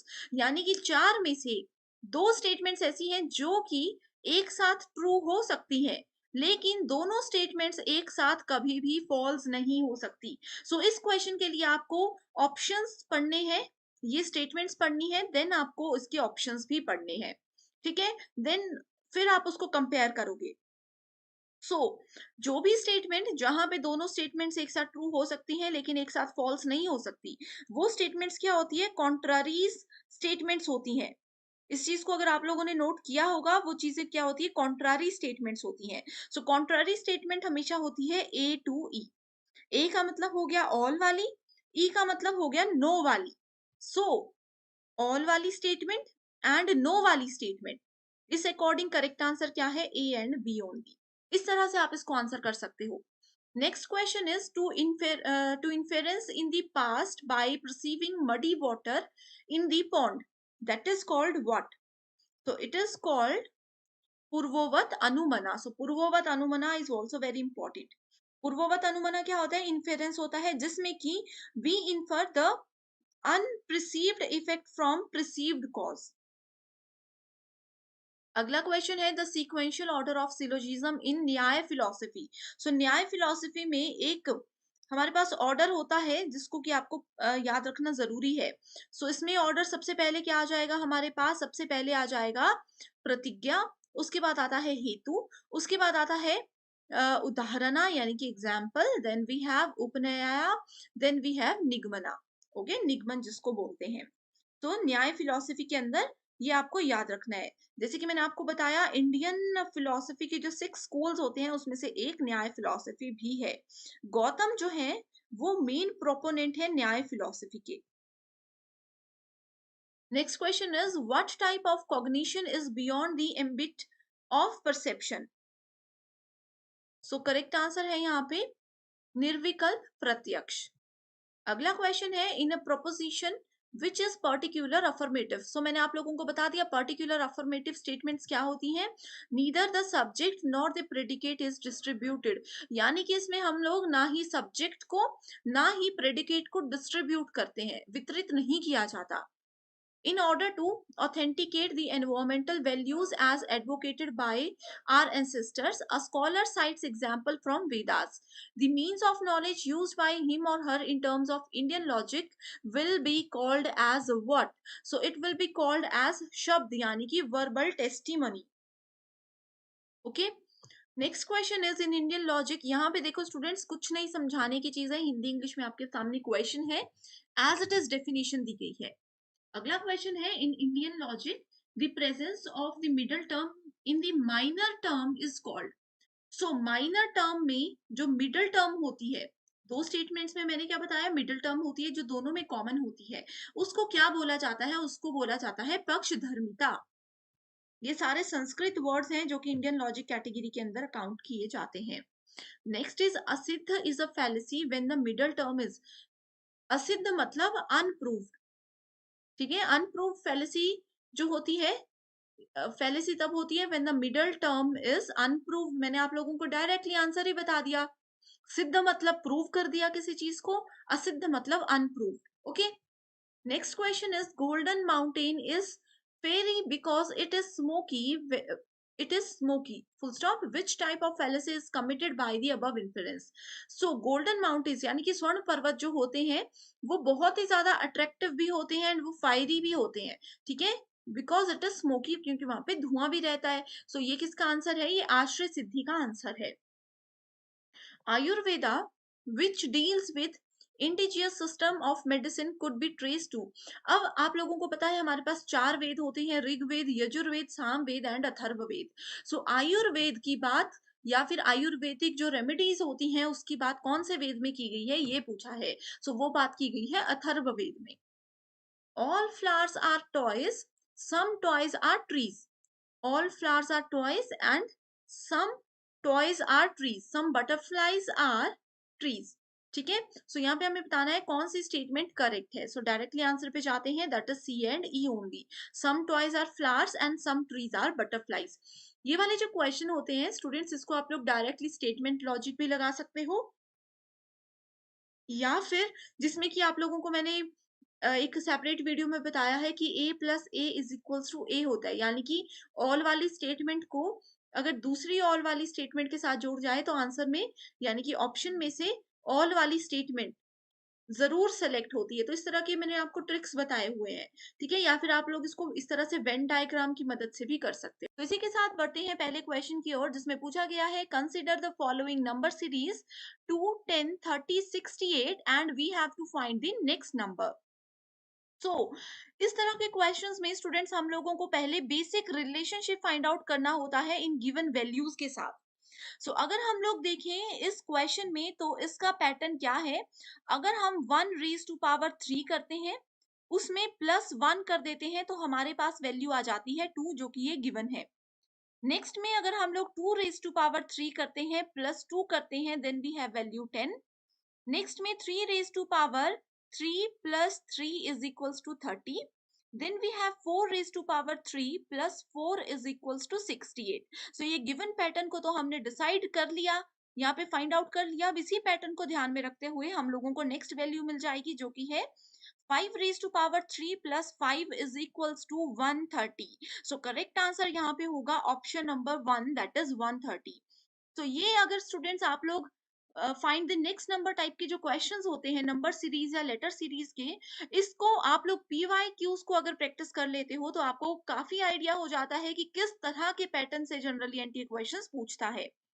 Next question है if light is written as GILTH, तो इसके लिए आपको क्या करना है, LIGHT इस तरह से लिख देना है एंड इसको हम कन्वर्ट करते हैं GILTH से। इस तरह से अगर आप लोग इन लेटर्स को लिख लेते हो तो आप लोगों को इजी हो जाता है आइडेंटिफाई करना। अब देखो आई को हमने एज इट इज रहने दिया, जी को हमने यहाँ पे ले आया और इस वाले एल को हमने यहाँ पे ले आया, साथ ही एच को हम इस तरफ ले आए हैं एंड टी को हम इस तरफ ले आए हैं। इसमें हो रहा है ये वाला पैटर्न फॉलो। नेक्स्ट एक और चीज हमें दी है कि अगर फाइट को इस तरह से लिखा जाता है तो इसको भी हम लिख कर देख लेते हैं FIGHT। ये आप लोगों को समझाने के लिए स्टूडेंट्स मैं थोड़ा सा स्लो जा रही हूँ। अगर आप लोगों को एक बार कॉन्सेप्ट समझ आ जाता है तो आप लोग बहुत इजीली कम समय में इस तरह के क्वेश्चंस को सॉल्व कर सकते हो। यहाँ पे भी देखो मिडिल टर्म को हमने एज इट इज रखा, इसको यहाँ ले आए, इसको यहाँ ले आए एंड इन दोनों को भी हमने इस तरह से इनकी पोजीशन चेंज कर दी। इस अकॉर्डिंग अगर हम देखें तो हमारा नेक्स्ट क्या हो सकता है, SIGHT, इसको हम क्या कर सकते हैं, जी को यहाँ ले आएंगे, आई को एज इट इज रख लेंगे, then we have S, then we have यहाँ पे आ जाएगा टी एंड एच को ले आएंगे हम इस तरफ। करेक्ट आंसर क्या बन गया, GISTH। GISTH यानी कि option number 2 here is the correct answer.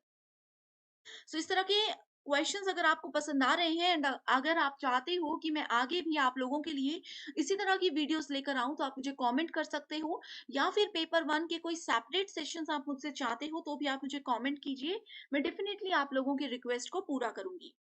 Next question है identify the next number in the series 2, 10, 26 and 50।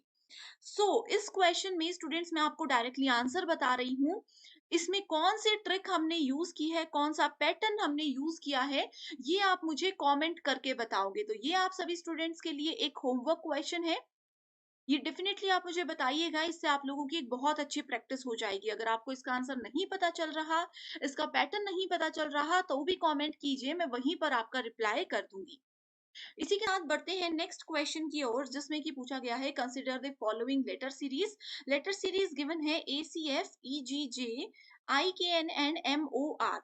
इस लेटर सीरीज में स्टूडेंट्स आप लोगों को सबसे पहले एक पैटर्न पता होना चाहिए, ठीक है। अब देखो इसमें हम इसको इस तरह से लिख देते हैं ACF, then we have EGJ, then we have IKN,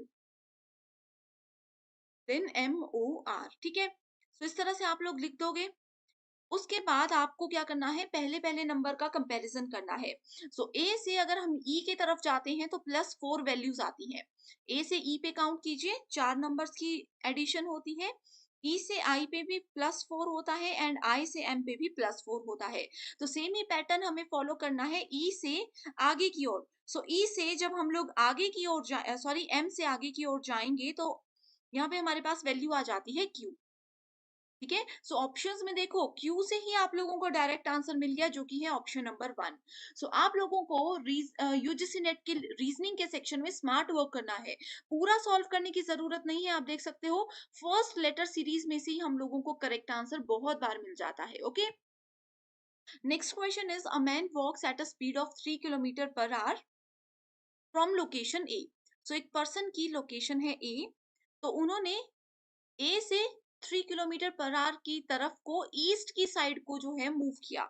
ठीक है, सो अगर हम लोग इस पॉइंट को ईस्ट डायरेक्शन मानकर चलते हैं तो उन्होंने 3 किलोमीटर जो है ट्रेवल किया है।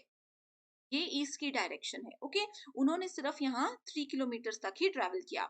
उसके बाद फॉर 1 आवर, ठीक है, इसका मतलब क्या हुआ कि 3 किलोमीटर के लिए उनको कितना समय लग गया, इसके लिए उन लोगों को 1 आवर का समय लग गया। उसके बाद उन्होंने क्या किया, देन उन्होंने टर्न कर दिया लेफ्ट को। तो इस तरफ को जाते जाते उन्होंने लेफ्ट को टर्न कर दिया एंड वो कितना 1.5 किलोमीटर ट्रेवल किया उन्होंने 6 आवर तक के लिए। सो इस तरफ को अगर देखेंगे तो उन्होंने यहाँ पे 6 आवर्स 1.5 किलोमीटर तक का ट्रेवल किया टूवर्ड्स नॉर्थ डायरेक्शन। ठीक है, एंड इस तरह से वो कहाँ पर पहुंच गए, इस तरह से वो पहुंच गए अपनी लोकेशन बी पे। Then the shortest distance from A to B. तो अब देखना है ए से बी पे शॉर्टेस्ट डिस्टेंस क्या है, तो ये वाला शॉर्टेस्ट था। यहाँ पे 3 किलोमीटर ट्रेवल किया, यहाँ पे उन्होंने 1.5 किलोमीटर ट्रेवल किया। सो इसके लिए हम लोगों को क्या करना है, इसके लिए हमें पहले कैलकुलेशन करनी है। सो 1 घंटे तक आप कैलकुलेट करते हो 3 पे, तो आपका रिजल्ट आ जाता है यहाँ पे टोटल 3 किलोमीटर। देन 1.5 को हमें 6 के साथ करना है, यानी कि 1.5 किलोमीटर उन्होंने 6 आवर्स में ट्रेवल किया। सो 1.5 को अगर हम 6 से मेजर करते हैं तो वो आ जाता है अराउंड 9 किलोमीटर। सो शॉर्टेड डिस्टेंस के लिए हमें फॉर्मूला राइट एंगल ट्राइंगल ये बन गया, तो इसका फॉर्मूला होता है 3 स्क्वायर प्लस 9 स्क्वायर, ये जो वैल्यूज आई हैं बेस स्क्वायर प्लस दिस वाला स्क्वायर, एंड इसको हम ये कर देंगे, सो आंसर आ जाएगा अप्रोक्सीमेटली 9.48। सो 9.48 किलोमीटर शॉर्टेस्ट पाथ होता है।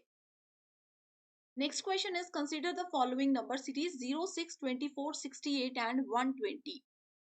सो यहाँ पे सेम हमें लॉजिक को फॉलो करना है। पहले मैं आपको आंसर भी बता देती हूँ। सो इसमें देखो क्या है, 0 में 1 को मल्टीप्लाई कर दो एंड 2 को मल्टीप्लाई कर दो, आंसर आ जाएगा 0। Then we have 1 into 2 into 3 that is equals to 6। Next we have, तो 6 वैल्यू भी आ गई, 0 वैल्यू भी आ गई। 24 वैल्यू के लिए क्या करेंगे, 2 इंटू 3 इंटू 4 दैट इज 24। उसके बाद आ जाएगा 3 into 4 into 5 is equals to 60। 60 value आ गई। उसके बाद हम कर देंगे यहाँ पे 4 into 5 into 6 120। Then we have 5 into 6 into 7 that is equals to 210। So correct answer यहाँ पे है 210। तो ये थोड़े से बेसिक लॉजिक्स होते हैं जो कि प्रैक्टिस आपकी चाहते हैं, तभी आप लोग इनको सॉल्व कर पाओगे। Next is which of the following is data visualisation method. So data visualisation होता है pie chart and bar chart. Okay, next question is in the following letter series. So letter series given है जिसमें बोला गया है A B C F, अगला है B C D G, इस तरह से ही आपको हमेशा लिखना है। Then we have C D E and H, then we have D E F and I. Okay, so ये लेटर सीरीज आ गई। अब इसमें देखना है नेक्स्ट टर्म कौन सी होगी। सो इसमें ए से बी पे जाएंगे +1, बी से सी पे जाएंगे +1, सी से डी पे जाएंगे +1, यानी कि एक एक डिजिट हम आगे बढ़ते गए। देखो फिर से यहाँ पे बी से सी पे गए +1 +1 +1 का पैटर्न ही यहाँ पे फॉलो किया गया है। सो डी के बाद नेक्स्ट वैल्यू आ गई ई, ई के बाद नेक्स्ट वैल्यू आ गई एफ। सो यहाँ पे ई एंड एफ के 3 पैटर्न्स गिवन है। ठीक है, सो हमें अगला भी सॉल्व करना पड़ेगा। सो E+1 एफ, F+1 जी, तो यहाँ पे इसको हटा देंगे तो F+1 जी। तो यहाँ पे आ गया हमारे पास H+1 I+1 J। ठीक है, सो करेक्ट आंसर क्या हो गया यहाँ पे, option number 3 that is EFGJ। So EFGJ यहाँ पे आ गया। अगला क्वेश्चन है identify the next term in the series 0, then we have 8, then we have 24, then we have 48। So इसमें कौन सा पैटर्न फॉलो किया है वो अब मैं आपको बताती हूँ। अगर आपको इसका आंसर आता है तो स्टूडेंट्स आप इस वीडियो को पॉज कीजिए इसका आंसर सॉल्व करने की कोशिश कीजिए मेरे बताने से पहले, ठीक है। सो 0 से 8 के बीच में कितना डिफरेंस है? 8 का। 8 से 24 के बीच में कितना है? 16 का। 24 से 48 के बीच में कितना है? 32 का डिफरेंस है ना? अब तो यहाँ पे कॉमन डिफरेंस कोई भी नहीं आया, लेकिन ये जो डिफरेंस आया है, ये सारा डिफरेंस भी क्या है? ये सारा डिफरेंस भी जो है कैलकुलेट होता है 8 से। तो इसमें डिफरेंस आ गया 8 का, इसमें डिफरेंस आ गया 8 का। सो इसी तरह से हमें नेक्स्ट वैल्यू फाइंड आउट करनी है, ठीक है। 8 टू ज़ा 16, 16 टू ज़ा 32, देन हमें इसमें नेक्स्ट वैल्यू ऐड करनी है, ठीक है। सो नेक्स्ट वैल्यू अगर हम इसमें 8 ऐड करते हैं तो वो कितना आ जाता है? 40। सो 48 में अगर हम लोग 32, सॉरी यहाँ पे थोड़ी सी मिस्टेक हो गई है, यहाँ पे आएगा 24, ठीक है। सो 24 में अगर 8 ऐड करते हैं तो आ जाएगा 32। तो 48 प्लस 32 आ जाता है 80, ठीक है। सो 80 आ गया यहाँ पे आंसर हमारे पास, इस तरह से। Next is consider the following letter series and identify the next number A C E F H J K M O and P R T, right. So इसको हम लोग किस तरह से कैलकुलेट कर सकते हैं? इसमें आप लोग देखो, सबसे पहली टर्म है ए सी, ठीक है। सो यहाँ पे डिफरेंस कितना है? +5 का, +5 एंड +5।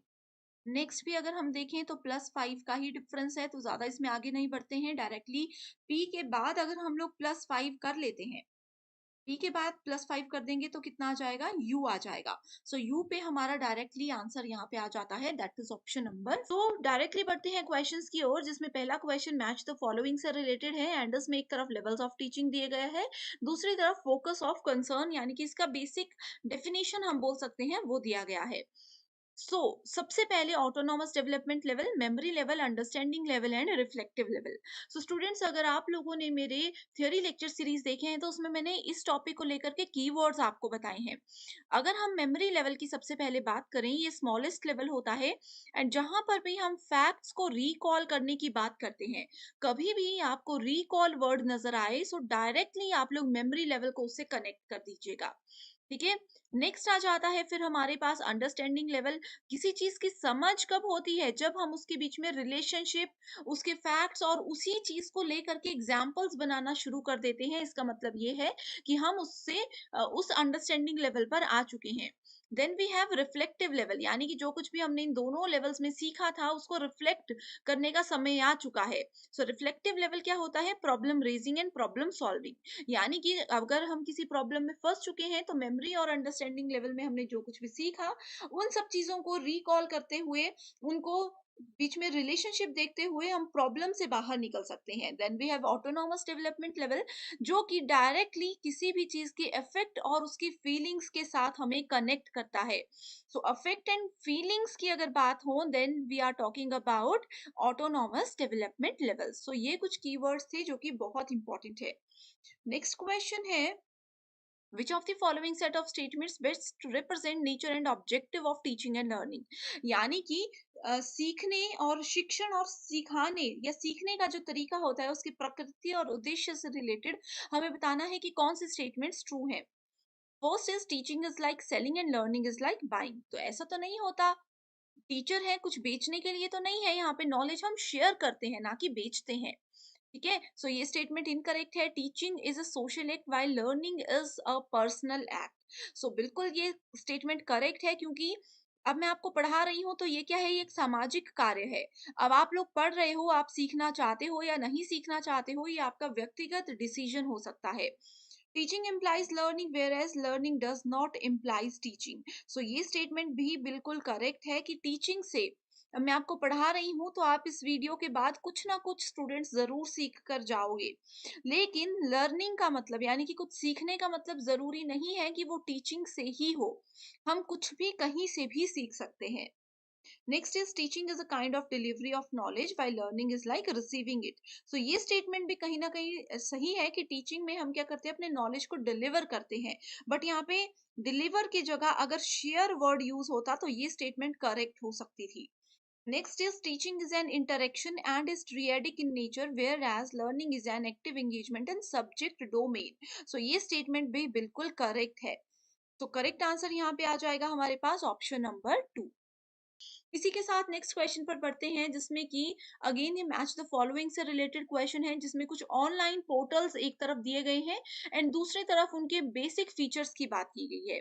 तो सबसे पहले we have Swayam Prabha, then GIAN that is global institute of academic network, then we have Gyan Vani, ज्ञान दर्शन एंड ज्ञान धारा. वहीं दूसरी तरफ उनकी डेफिनेशंस दी गई हैं. ठीक है, सो इसको इस तरह से यहाँ पे कवर करते हैं. आप लोगों को अगर पता नहीं होगा तो मैं बता दूं कि स्वयं प्रभा क्या है. स्वयं प्रभा एक फ्री डीटीएच चैनल हमें प्रोवाइड कराता है. एजुकेशनल चैनल्स ये हमें प्रोवाइड कराता है. ठीक है, तो स्वयं प्रभा को हम डायरेक्टली इससे मैच कर देते हैं. ठीक है, सो इसको आप लोगों को इस तरह से याद रख लेना है. राइट, तो स्वयं प्रभा को हमने इससे मैच कर दिया. ज्ञान वाणी, वाणी का मतलब क्या होता है कि हम उस चीज को सिर्फ सुन सकते हैं. वाणी तो किसको सुन सकते हैं, हम एफएम को सुन सकते हैं. सी को हमने डायरेक्टली मैच कर दिया फर्स्ट के साथ. ठीक है, सी को हमने फर्स्ट के साथ मैच कर दिया. देन वी हैव ज्ञान दर्शन. दर्शन मतलब किसी चीज को देख सकते हैं. ठीक है, ज्ञान दर्शन डायरेक्टली किससे कनेक्ट होगा, एजुकेशनल टीवी चैनल के साथ कनेक्ट हो जाएगा. ये हम इसके साथ मैच कर चुके हैं. ओके, देन वी हैव ज्ञान धारा. ज्ञान धारा भी एक बहुत इंपॉर्टेंट है. ज्ञान धारा क्या है, ऑडियो काउंसलिंग सर्विसेज है जो कि इंटरनेट के थ्रू हमें मिलती है. ये इसको हम मैच करेंगे. देन वी हैव ज्ञान. ज्ञान क्या है, global institute of academic network. ये क्या है, टैलेंट पूल है जिसमें कि साइंटिस्ट और एंटरप्रेन्योर्स वर्क करते हैं. उनकी एंगेजमेंट रहती है with Indian higher educational institutions. तो इस तरह से कुछ कीवर्ड्स की मदद से आप इन रिपीटेड क्वेश्चंस को याद रख सकते हो. अगला क्वेश्चन है ऑल टीचिंग इम्प्लाइज लर्निंग. ये स्टेटमेंट्स देखो स्टूडेंट्स, इस क्वेश्चन में हमने पढ़ी. यही होता है कि स्टेटमेंट बेस्ड क्वेश्चंस अगर आप पीवाईक्यूज करते हो तो आपको पता लगता है कि वही क्वेश्चंस एनटीए रिपीट करता है. ऑल टीचिंग इम्प्लाइज लर्निंग, की हर एक तरह की टीचिंग से लर्निंग जरूर होती है. Learning to be useful must be delivered from teaching. यानी कि अगर हमने सीखने के लिए जो उपयोगी चीजें होती है उसको उपयोगफुल बनाना है तो उसके लिए वो चीजें टीचिंग की मदद से ही पूरी हो सकती हैं. यहाँ पे हमने प्रीवियस क्वेश्चन में भी डिस्कस किया था कि सीखने के लिए टीचिंग की जरूरत नहीं होती है. किसी स्टूडेंट को कुछ सीखने के लिए हर बार किसी टीचर की जरूरत नहीं होती. वो कुछ चीजें अपने आप भी सीखते हैं, कुछ चीजें सेल्फ स्टडी से भी सीखते हैं. ओके, नेक्स्ट क्वेश्चन आपके लिए होमवर्क क्वेश्चन है जिसका आंसर आप मुझे हमेशा की तरह कमेंट करके बताओगे एंड मैं वही आपको बताऊंगी कि वो करेक्ट है या इनकरेक्ट है. अगर आंसर नहीं आता होगा तो भी मुझे कमेंट कीजिएगा, मैं वहीं पे आपको इसका आंसर बता दूंगी.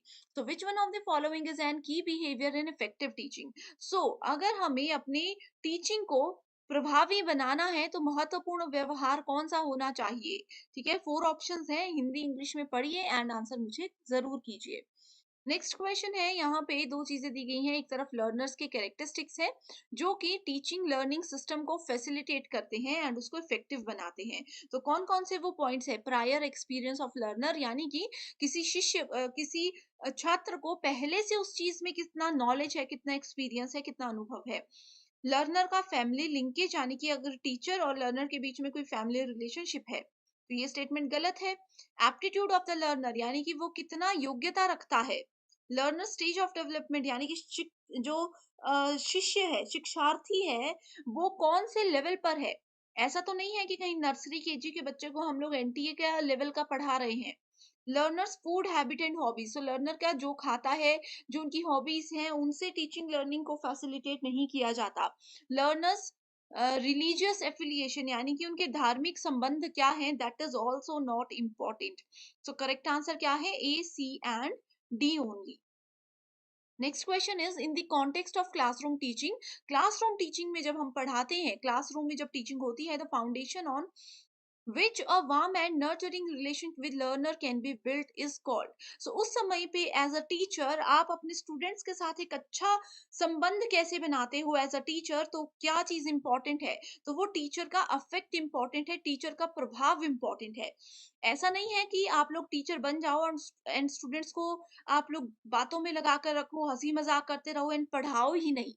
वो कुछ समय के लिए स्टूडेंट्स को पसंद आएगा, लेकिन जब स्टूडेंट्स का रिजल्ट अच्छा नहीं आएगा तो वो आपको पसंद करना बंद कर देंगे। तो आपका इफेक्ट ऐसा होना चाहिए, आपका प्रभाव ऐसा होना चाहिए कि आप स्टूडेंट्स के साथ अच्छे से रह भी रहे हो। Entertainment is also very important in classroom, but वहीं पे एंटरटेनमेंट के साथ साथ आपको एक कॉन्सेप्ट क्लैरिटी भी हो जानी चाहिए। Okay, next is on the basis of summative test, a teacher is interpreting his or her students performance in terms of their wellness lifestyle evident in behavior. So इसको क्या बोला जाता है, इसको क्राइटेरियन रेफरेंस टेस्टिंग के अंदर count किया जाता है। इसमें क्या होता है, देखो स्टूडेंट्स की परफॉर्मेंस को क्या किया जाता है, कैलकुलेट किया जाता है, जज किया जाता है। सो ये 4 टाइप्स है, बहुत इंपॉर्टेंट है। इसमें एक और आता है समेटिव इवेल्युएशन, जो कि आप यहाँ पे देख सकते हो। क्राइटेरियन रेफरेंस में यानी कि मानदंड सेट कर दिया जाता है। अगर मानदंड ये है कि 60% से ज्यादा वाले बच्चों को पास किया जाएगा, उससे कम वाले बच्चे सभी फेल हो जाएंगे, तो एक मानदंड है। उसके अकॉर्डिंग हम स्टूडेंट्स का क्या करते हैं, उनको इवेल्युएट करते हैं, उनको टेस्ट करते हैं। Next question is which among the following is a cognitive characteristic of a learner. Cognitive here means mental ability. किसी भी छात्र की संज्ञानात्मक या फिर उसके मेंटल लेवल को अगर हमें देखना है तो कौन से कैरेक्टरिस्टिक इंपॉर्टेंट है, तो level of visual literacy is important, यानी कि दृश्य साक्षरता का स्तर। अगला क्वेश्चन है empathy in is essential for effective communication between communicator and the community. Next is empathy like links the teacher and students. तो एम्पैथी क्या होता है, सहानुभूति। क्या सहानुभूति टीचर और स्टूडेंट को लिंक करती है? बिल्कुल करती है। ऐसा नहीं कि हर एक स्टूडेंट को हम सहानुभूति की नजर से ही देखें, बट कहीं ना कहीं वो चीजें इंपॉर्टेंट होती हैं। अगला क्वेश्चन है from the list of learning outcomes indicated below identify those which are said to be high level outcomes. तो ऑप्शंस यहाँ पे दिए गए हैं, जिसमें पहला है learning of facts and rules showing the ability to analyse and synthesise. पहले डायरेक्टली आंसर पे जाते हैं, तो देखो अगर हम लोग फैक्ट, किसी चीज के फैक्ट और नियम समझ लेते हैं तो वो हाई लेवल आउटकम हमें देता है, यानी कि उच्च स्तरीय परिणाम एक स्टूडेंट को देता है। अगर एक स्टूडेंट का हमें पता है, जैसे अगर आप लोगों ने, मैं बता दूं कि अगर आप लोगों ने हमारे थ्योरी लेक्चर्स देखे हैं तो ये क्वेश्चंस आप लोग देखोगे कि सेम डेफिनेशंस नहीं है, लेकिन वहां से आपके कॉन्सेप्ट्स अगर क्लियर होंगे तो आप लोग इजीली एनालाइज कर सकते हो। Okay, and third we have awareness responding and valuing. So ये सब चीजें इंपॉर्टेंट होती हैं कि कैसे हम लर्निंग आउटकम्स को, यानी कि सीखने के परिणामों को एक अच्छा लेवल तक पहुंचा सकते हैं। सो ये थे आज के मोस्ट रिपीटेड क्वेश्चंस, जो कि हर साल लगभग हर एक शिफ्ट में पूछे जाते हैं। तो आई होप स्टूडेंट्स आपको ये वीडियो पसंद आई है, इसको शेयर जरूर कीजिएगा एंड स्क्रीन पर दिए गए नंबर्स पर कांटेक्ट करके आप किसी भी कोर्स की इंफॉर्मेशन ले सकते हो। So thank you so much and I wish you all the very best.